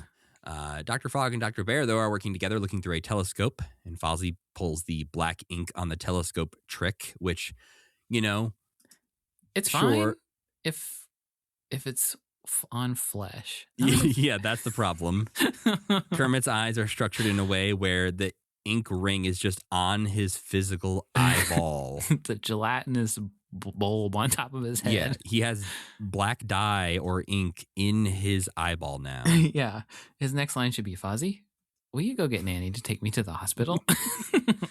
Fozzie, where are you? I can't see you. Yeah, his eye bubbles. Just sloughs off his head, Yeah. just like boop. Literally, I think every other Muppet baby has flesh around their eye. So Yeah. you could if do he this had to done it any to- other Muppet baby. If he had done it to Piggy and she just like bopped him one in the nose, that could have been good. Hell, Scooter, just do it to one of his glasses. Yeah, do it to his glasses. That might not read right, but you can't do it to Fozzie because Fozzie's too delicate. Yeah. If somebody played that prank on him, he would go into a shame spiral. But you can't put ink into an open membrane. No, that's bad. He fucked up. Suddenly the alarm goes off, which we don't know at this point what it means. We learn that it means Gonzo gets to leave the house? Oh yeah. What? Because this Wait. means the newspaper was just delivered. This didn't sink in. And Gonzo opens a door, runs out, and comes back in with a newspaper. Oh wow, this changes everything. It's a very abstract version of an outside. You can't tell if it's actually just a different room, if it's a porch, what is it? Yeah, they're also like they're in a room that we've never really seen before, right? They're in like a weird looking part of the house. I think you're right. And So this could be a dream sequence. I'm not discounting it. well, I mean, I doubt it's that because it does set up the entire episode. Carbon monoxide poisoning, and we're back to carbon monoxide poisoning. Matt. But yeah, they are in some wood-floored hallway that, again, I don't think we've ever seen. We've actually No. seen that most of this building is carpeted and pretty dark, like bluish walls. This is a lighter Yeah. like hallway, There's a door outside in the kitchen. We've seen Mhm. before. There's a door outside in the front. which we have kind of seen when Nanny was like dealing with a neighbor who was borrowing things. Yeah, and her front door is different. I don't know what this could possibly be. The only thing that makes me think it's an outside is there's like a metal railing that you can kind of see in this abstract drawing. Right. So it could be a front porch or a side porch or something. For me, it's more the idea that he went to get a newspaper and came back with it after hearing it be delivered, which you could only do outside. Yep. He tasted sweet freedom. But he ran in real quick. Didn't want to get Mhm. caught. But as he runs back to the nursery with it, he scatters most of the paper down the hallway, which turns out to be the worst crime a Muppet baby could huge ever problem. commit. Yeah. Because the babies send Gonzo back to clean up the mess while they dive into the funnies. Yeah, and he's like, "Oh, why did it take you guys so long to get back to the playroom?" And they're like, "Cause we had to walk past your big old mess. It's flat paper. Probably the easiest thing to walk past." But don't worry, We'll talk about that 5 more times. Yeah. We start to pan over the newspaper. We see the Peanuts and the Amazing Spider-Man. And we find Apartment 3B, etc. Yeah, we find out Nanny is once again too busy this morning and can't read the funnies to the babies right now. She's given up making up excuses, though. Yeah, she just says she's too busy. Yeah. Kermit suggests they just make up stories based on the pictures. The kids at first seem sort of skeptical that this is even possible, which I feel like they've definitely done this kind of thing many times. That's all they can do. One of these kids has to learn how to read. I feel like Skeeter is close. There's so many times that I feel like Skeeter says something or does something where I'm like, maybe you know more and you're just not letting the other kids know how much you know. We just can't keep hinging the plots around that they can't read various books. Yeah. But first up, they're reading a Charlie Brown comic strip, and Kermit's telling the story of Charlie Brown flying a kite. They get to the "Ugh" panel, and Kermit tries to skip it by saying, Charlie Brown says something, and then we see Lucy, and the kids are like, no, go back. What does he say? Make something up. Come on, Kermit. Do it. Let's go. And out of frustration, he ends up "Ughing" at us and also saying good grief. It's a real Charlie Brown comic strip, too, which I thought was kind of it. Like, they didn't make up comic strips for this episode. No, aside from Apartment 3B is a parody of Apartment 3G. Oh, I thought that was real. But No. yeah, it's so close, it might as well be. Right. I also feel like so many of the jokes in here are, like, again, maybe I know I read a lot of funnies when I was a little kid, so I think this is a generational thing. But the way they're presented in this episode felt like they were writing this episode for the 30-year-olds, not for the 5-year-olds. Yeah, but I read a ton of I think everybody was really into comic strips when we were kids, right? Yeah. I mean, at least we were. I don't know about everyone. They had a much bigger role in life. Again, you didn't have an iPad. Yeah. You had Marmaduke. Yep, and you had to read it all week, make it really last. Read one word every day. Gonzo comes back in, clearly having not finished cleaning the hallway, because when Scooter says, "Hey, I thought you were cleaning the hallway," he turns into his most Bart Simpson-like he's ever been, and is like, "Yeah, I was, and now I'm not." He is being a bad little boy in this one. But Piggy demands that Gonzo goes and cleans up the mess and shoves him out of the nursery to go continue cleaning.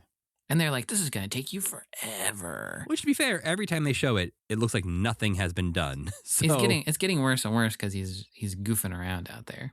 So while he's out there, Gonzo imagines himself as Space Cadet Gonzo on an alien planet. And this is a spaceman spiff thing, right? Like the background is Bill Watterson looking, right? Yes, and the costume even has the little like lightning bolt zigzag design on it. So I'm pretty sure Calvin and Hobbes, if you don't, because now that's really old too. Yes. So yeah, Spaceman Spiff was a thing inside of Calvin and Hobbes. And you know what? Calvin and Hobbes, this show, which came first? This show's kind of ripping off Calvin and Hobbes in general, I would say. I mean, I guess it's ripping off the idea of kids have imaginations. I guess so. Like if they had an imaginary tiger friend, I'd be like, oh, wow, look at they're ripping them off. But 1985 was when it started. So this started first? Yeah. Wow, Calvin and Hobbes ripped off Muppet Babies. We're here to, call you out, Bill Watterson. That's why you're so reclusive. You don't want to admit that you ripped off Muppet Babies. Yeah, come on the show and defend yourself. I mean, just come on the show, honestly. Oh, you know what is a big ripoff of Calvin and Hobbes? Bobby's World. Did he have imaginary friends? I don't remember enough about that show. His whole thing was he was also kind of a Muppet Baby ripoff too. He was imagining all kinds of stuff all the time. Yeah, people were like, "Wow, Howie Mandel was great at Muppet Babies. What if Howie Mandel was a baby?" Yeah, that's what we really wanted to see. Yeah, everyone was like, "Yeah, we want humans." Well, Piggy asks to read Apartment 3B, which is again a parody of a real soap opera comic strip, Apartment 3G, and she explains to the babies, "Yeah, that one's not supposed to be funny. It's for adults. Yeah, it's Nanny's We're learning favorite." some important things. We're kind of learning how to read comics. Mm-hmm. We're learning about different genres of comics. Yeah, the idea that like they would even bring up the weird adult ones, which again most kids would just skip over back in the day. I guess it's worth mentioning Gonzo is still bopping around during all of this. That will occasionally cut to him cleaning the hallway. He'll come back in and they'll say, "You done yet?" And he'll say, "Ugh, I guess not." And then go back out, or they'll look out and he will have fucked it up even worse. But instead of that, we've got Skeeter, who wants to read her favorite comic, Spider-Girl. But Rolf won't stand for this woke Mary Sue nonsense and says, I think you mean Spider-Man. Skeeter calls out an idea that is actually an idea in the world of Spider-Man is driven home in the Spider-Verse movies. Is you can't tell who's under that costume. Anybody could be Spider-Man. You could be Spider-Man. You could be Spider-Man. Yeah. At one point, they'll meet Stan Lee eventually, and he's like, "Don't you know there's only one Spider-Man?" He'd be so pissed right now. I mean, also at this point, there was Spider-Ham already, I believe. That's what I was going to say. Spider-Ham did already exist at this point. Fairly certain he did.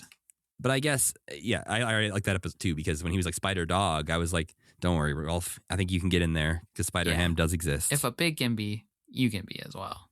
But the Clone Saga hadn't started yet, which really kicked off the multi-Spider-Man idea. Yeah, and I think that's why Stan Lee's probably like, oh no, Spider-Man only one. Yeah. Spider-Ham can exist. He's Clearly a different guy. Different. Yeah. But yeah, when Skeeter's like, you can't tell who under that costume, that's when Rolf is like, I never thought of that. It could even be Spider-Dog. It could be Spider-Man. Yeah, beautiful. And so he is Peter Barker working at the Daily Flugelhorn. And then he is Spider-Dog because there's some robbers stealing some stuff, of course. But along the way, he runs into Spider-Girl and Spider-Man. Spider-Girl here is played by Skeeter. And Spider-Man, it's just Spider-Man. Is he credited as himself? No, I'm just saying, like, it's not like even a jokey version of Spider-Man. Like, this is just Spider-Man. Spider-Man he's a major character in this episode. Yeah.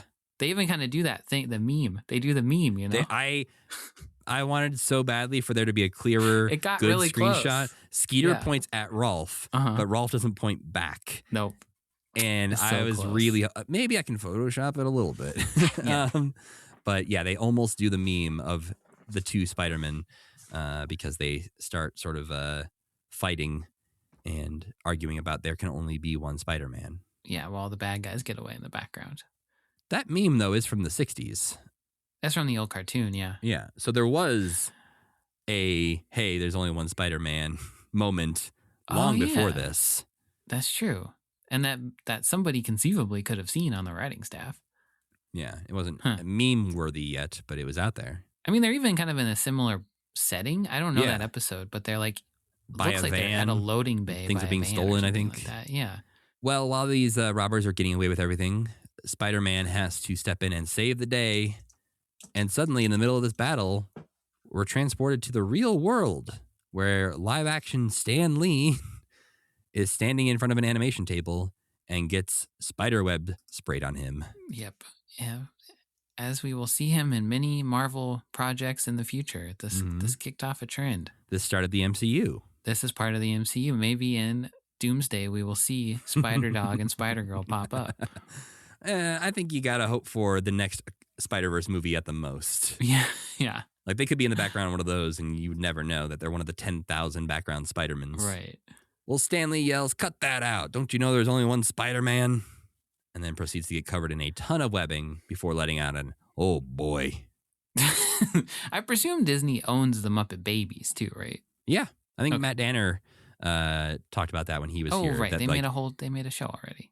That's well, and also I think he was talking about that he has seen like restored copies of Muppet Babies. Yeah. But they just can't put them out for some reason. Well, the babies have read all the funnies. What are they going to do?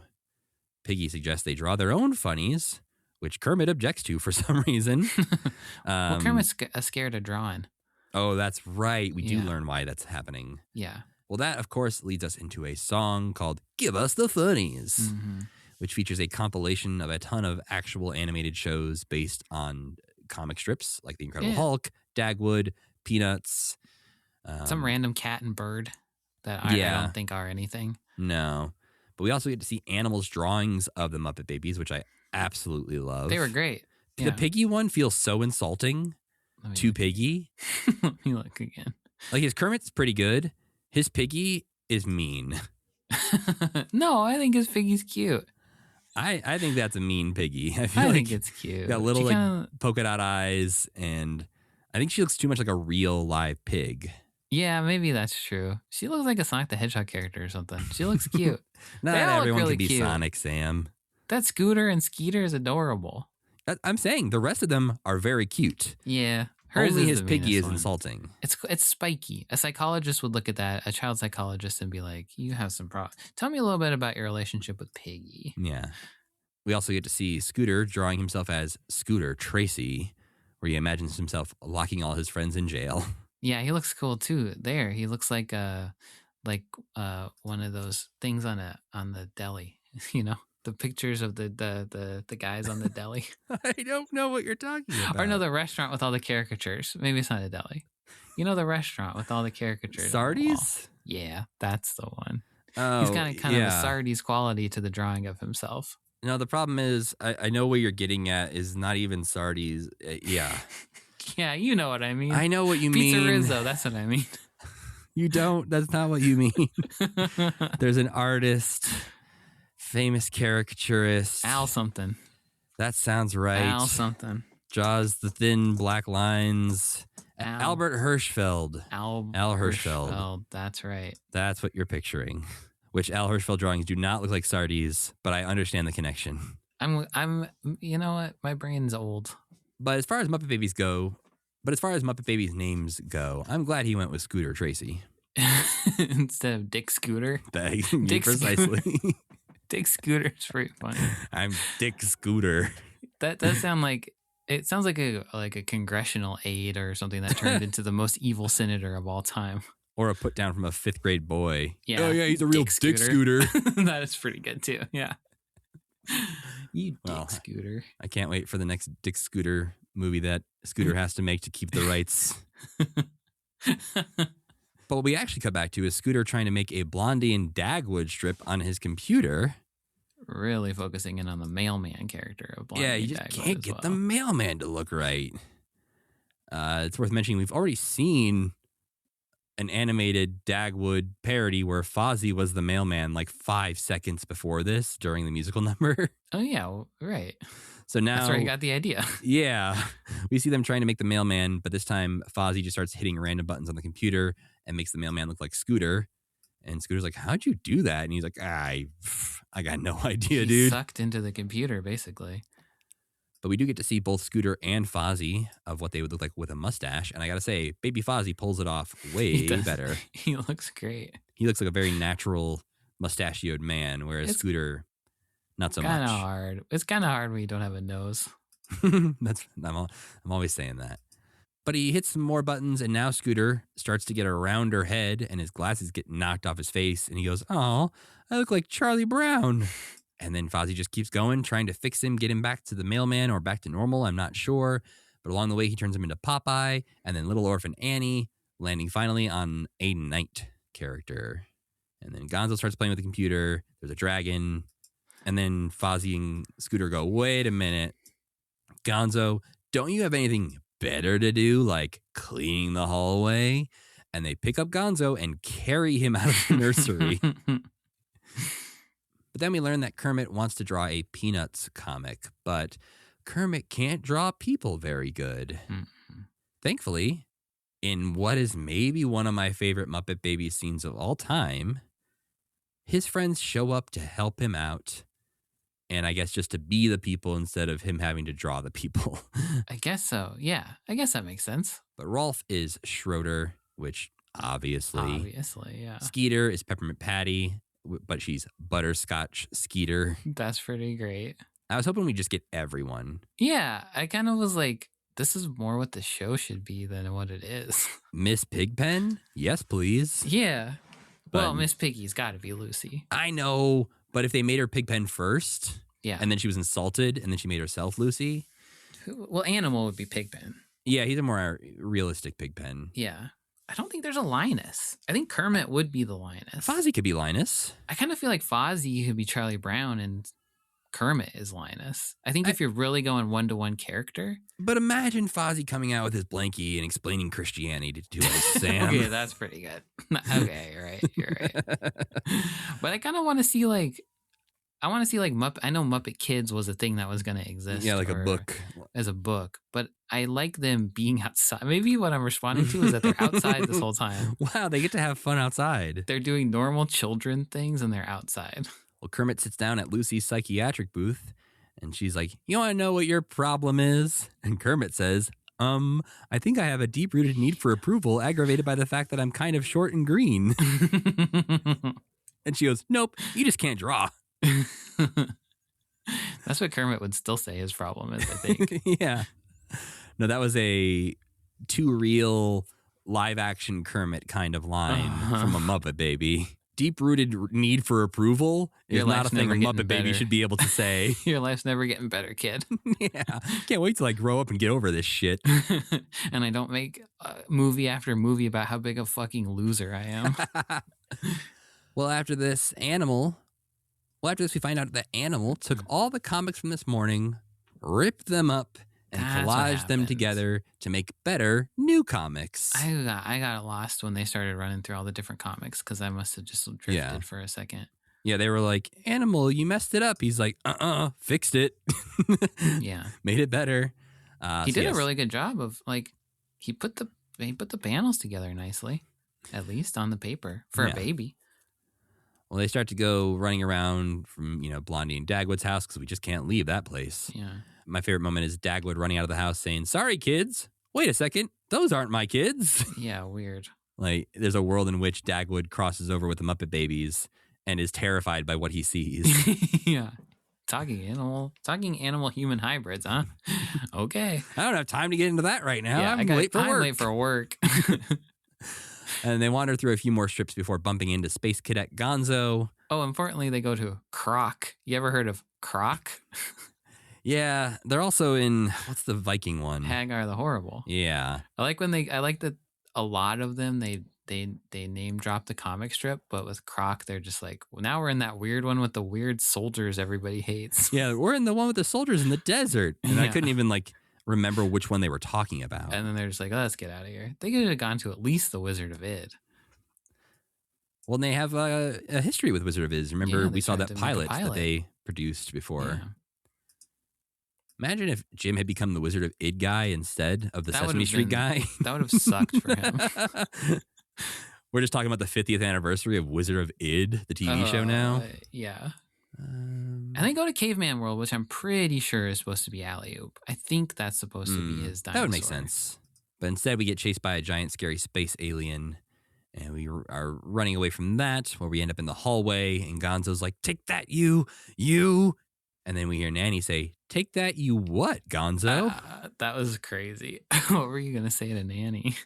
It did feel like Gonzo was about, take that, you asshole, or you son of a bitch. About to say the B word. Yeah. And Nanny's like, I better jump in here because Gonzo's about to say a word and teach all the kids something. Gonzo knows all the swears. Oh, the kids want to read their stories to Nanny, and she's like, great, can't wait to hear them as soon as you clean up this messy hallway. I like it. At the beginning of the episode, they do call it that they're going to get blamed for the mess.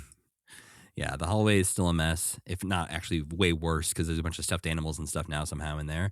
But Gonzo runs off to his favorite closet to hide from everyone.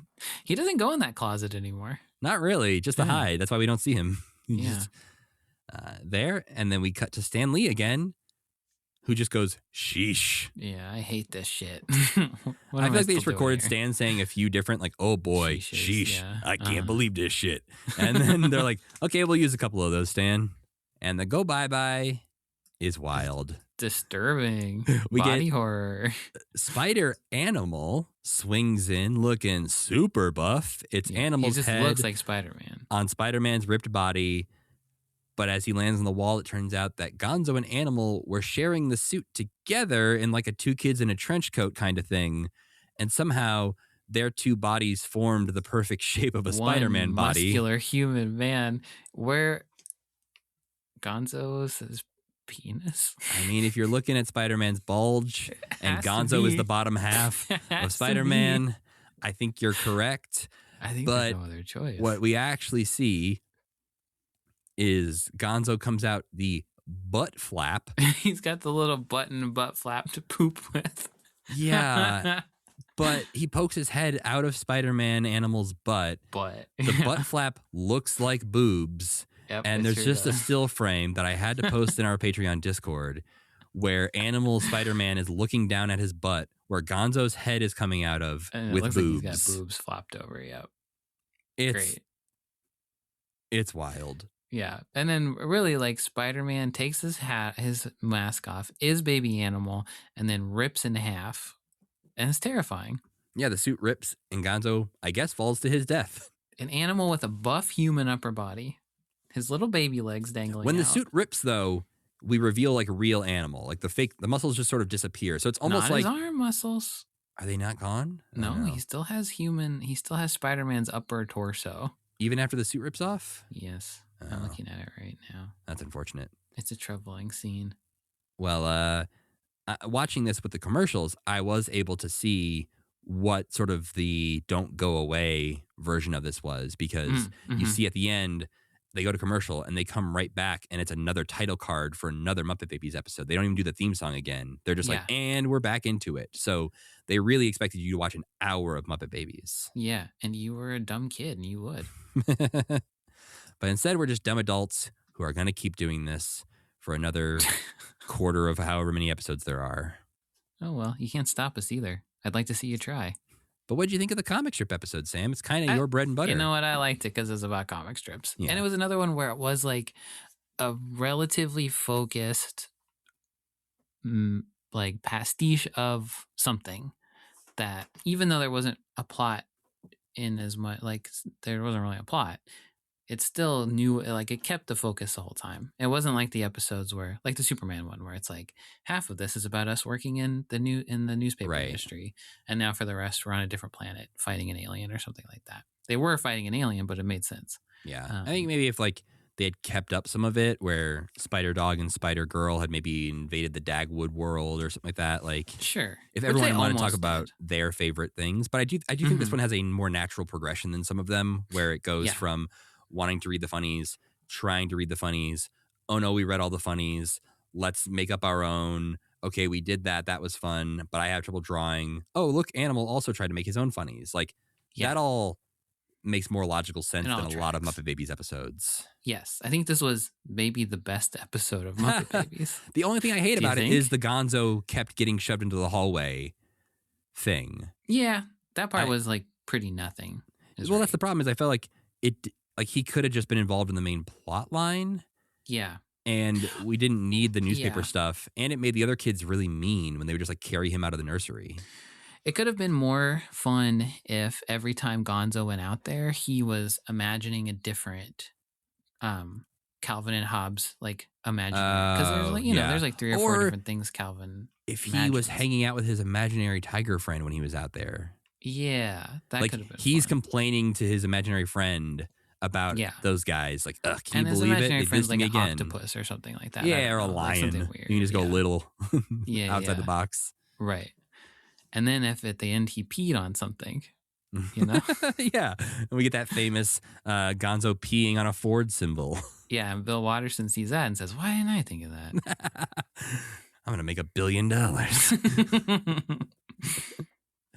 Famously capitalist fan, Bill Watterson loves to make money. Love seeing his guy peeing all over everything. Actually, the whole point of the comic strip, if you've never read it, was about a little boy who loves to pee on everything. Yeah, every comic strip ended with Calvin peeing on a new thing. Yeah.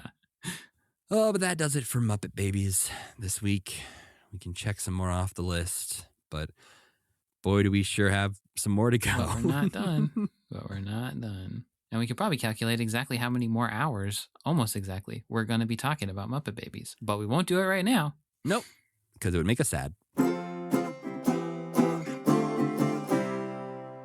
Well, Sam, what non-Muppet things did you enjoy this week? I still played some Pokopia, which is still fun. Still like it. Yeah, I beat the main storyline. I'm sure that there will be downloadable content. Yeah. So right now I just dip in for like a little bit every day and work on a different house or something, or find. I mean, there's still like 200 Pokemon I have to find or something like that. But yeah, I still like that. I saw Project Hail Mary. Ooh, did you like it? Yeah, I liked it. I have almost nothing to say about it because I feel like it is the kind of movie that doesn't have anything to be said about it, really. Right. But puppetry, big aspect of this movie. Nice. Because spoiler There's a alert. character that's a if puppet. you don't want to know anything about it, there's a character that's a puppet. They're I would not say hiding nothing it from about. the marketing stuff, but Yeah, I know multiple people who have read that book who saw the trailer and they're like, "Whoa, spoilers!" yeah. That is, and I think the first trailer was a little more coy about it, Yeah. maybe, but The full trailer they came out with was definitely like, "Nope, this happens." yeah. But that character's puppet Yeah, is fantastic, and it would have been a completely different, much worse movie had it been all CGI instead of that puppet. I'd be willing to bet we'll get some breakdowns at some point that it was a lot of puppetry that was in part replaced by CGI in a lot of scenes. But I don't know. Yeah. If you look into these things, a lot of times what makes the CGI characters better is when there was a puppet on set that they can base their CGI character on, and it weight, makes it look, the limitations of movement. So that, and it's also a great character. Very, I mean, great puppet character. You feel all kinds of feelings for this little guy. But yeah, it was just like exactly what you think it is in a lot of ways that feel like, I don't know, like Flight of the Navigator or something. You ever see that movie? Mm-mm. Like, it feels like something you would have rented from Blockbuster when you were like 12 and been like, oh, what's this movie? And then been like, that was the coolest movie I ever saw. It's like perfectly made for 12-year-olds to be like, this is the coolest movie I ever saw. But Ryan Gosling's really good in it, and it's good. It's like a very well-made, good movie. I have the book. I've had the book for years now, obviously, but it is one of those that I know I will enjoy the book. I know I will love the movie. I just have to find time to read it and then watch it. I think you'll have a great time with the movie, Matt. That's my guess. But yeah, that's all. That's pretty much all I've been doing. How about you? I'm gonna go see the Mario movie when it comes out next week. I'll give you a full breakdown about that. Donald Glover and Glenn Powell. He's Yoshi, right? Yeah, Donald Glover is Yoshi. Glenn Powell is Star Fox. Yeah, Star Fox. That's very. I'm fascinated to know what this movie is going to be, because it is Super Mario Galaxy. It is Super Mario World. It's Super Mario World 2 Yoshi's Island. It's Super Mario Brothers 2, Super Mario Brothers 3, all mashed together. So I don't know what the fuck they're doing. I also think if they're showing you Star Fox, there's a lot more that they're not showing you. That's what I guess as well. Yeah, and I think if it's not the next one, the next movie after the next one will be a Super Smash Brothers movie. I think that could be the case. Is right. I think we're gonna get. We're leading to a Super Smash Brothers Avengers. Movie. People are anticipating seeing Kirby. I don't know. I think I've seen some pretty compelling evidence that Daisy is in this movie secretly. Man, I can't wait until the 7th movie when it's just in real time Mario and Sonic competing at the Olympics. Yeah, yeah. But now, I read a thing the other day that Nintendo was like, we are making one movie a year until people are sick of it. So I hope it's guess exactly that's what's that going to language happen. of just like, you let us know when you're tired and we'll not stop for a few more years after that because we're already in production. Yeah. But it's like very much more low stakes Marvel, I feel like. Yeah. Well, and they're being silly enough with it that I think you're starting off. Right. Like Donald Glover as Yoshi, you're like, oh, okay, sure. Yeah, that's the low stakes thing. And if in the 4th movie Yoshi's voiced by the only other person I can think of is the other guy from Community who's in the See, I went Billy D. Williams, the other Lando. Yeah, if he's voiced by somebody Yoshi else, got real old. No one's gonna be like, oh, I liked. Oh, what if Billy D. Williams plays Yoshi's dad? That would be amazing. That would be so cool. I'm excited to watch that movie eventually. When a cool Yoshi. Oh, imagine a cool Yoshi. We've got Donald Glover. We're going to have it. Yeah, but he's doing baby voice Yoshi. Is he? Imagine if... I think so. What if he's doing Childish Gambino Yoshi? I don't think he is. I think... But this I is think America Billy D. Yoshi. Williams just being like, hey, I'm Yoshi's dad. Well, I've been watching Monarch, the new season of Monarch. Oh, yeah. How's that? I still like it a lot. I gotta check that out. Like most Apple TV shows, I have no idea what anyone else thinks of it because no one ever talks about them. Because no one ever talks about any of them. It's For great, All Mankind is back. I haven't dove into the new season yet, but that's that show that I've been watching, and I don't think anyone else does. For years. I think people started do watch before COVID.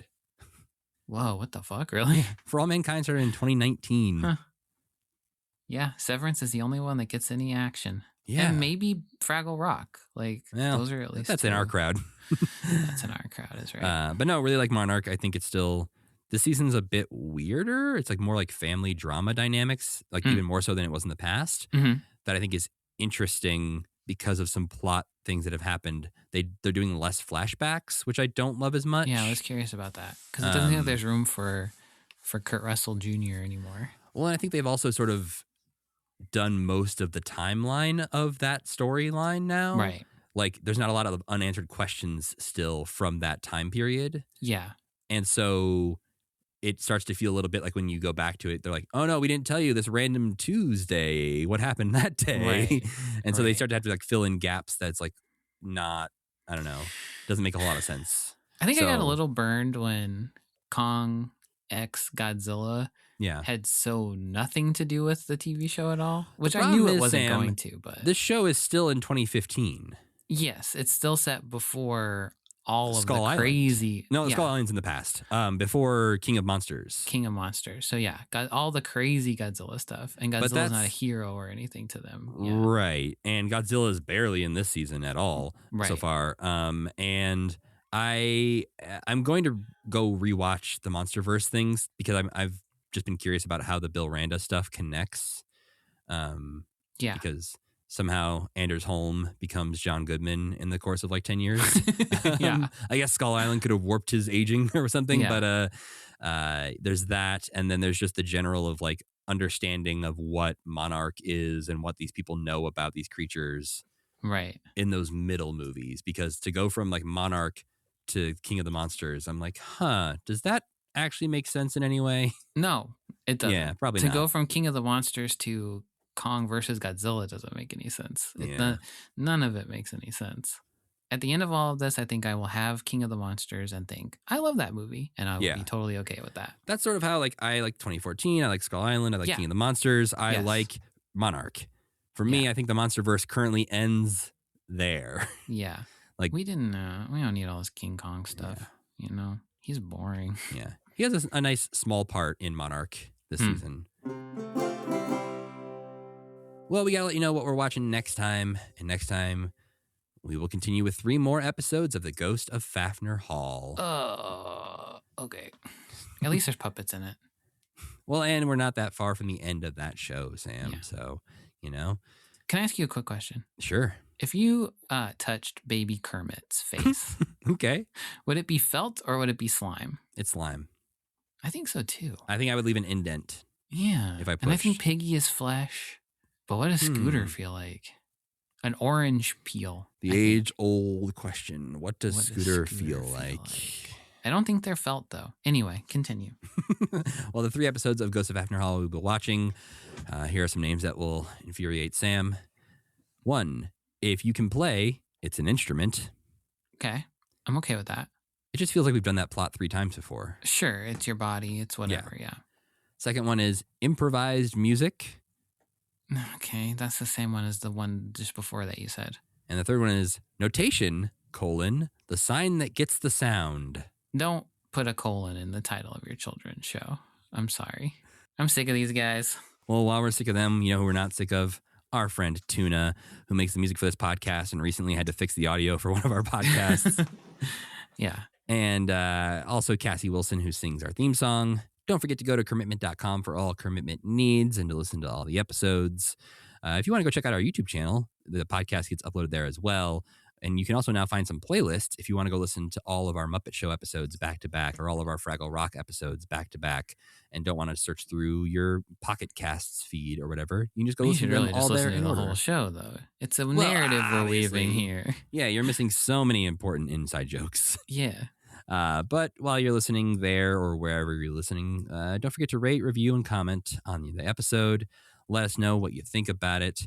I actually saw a comment recently on the Tough Pigs Discord where somebody said, I think you guys would actually make really good script doctors because every time you watch a show and say, what they should have done was this and this and this, your ideas are really good. And I just got to say, Grant, you have emboldened us and made me too confident about the thing that I am least confident about on this podcast. No, it's the best part. I love that part. Every time we do it, I'm like, well, yeah, with hindsight, and if we could do that, whatever. I always thought I'd be good at that. But apparently now we're really good at it, so it's fine. I think so. I think we would have been, like I said a couple episodes ago, really good at it in the 80s specifically. But not writers, script doctors. Just script Don't doctors. hire us to write a script. Just hire us to fix your bad script. Yeah. Well, if you want to get in touch with us, maybe send us your screenplay. Hit us up at mail@commitment.com or follow us on social media at commitmentpod or at commitment.com on Blue Sky. And you can follow me at Matthew Gatos. And I'm Sam Schultz. And as always, keep believing. Keep pretending.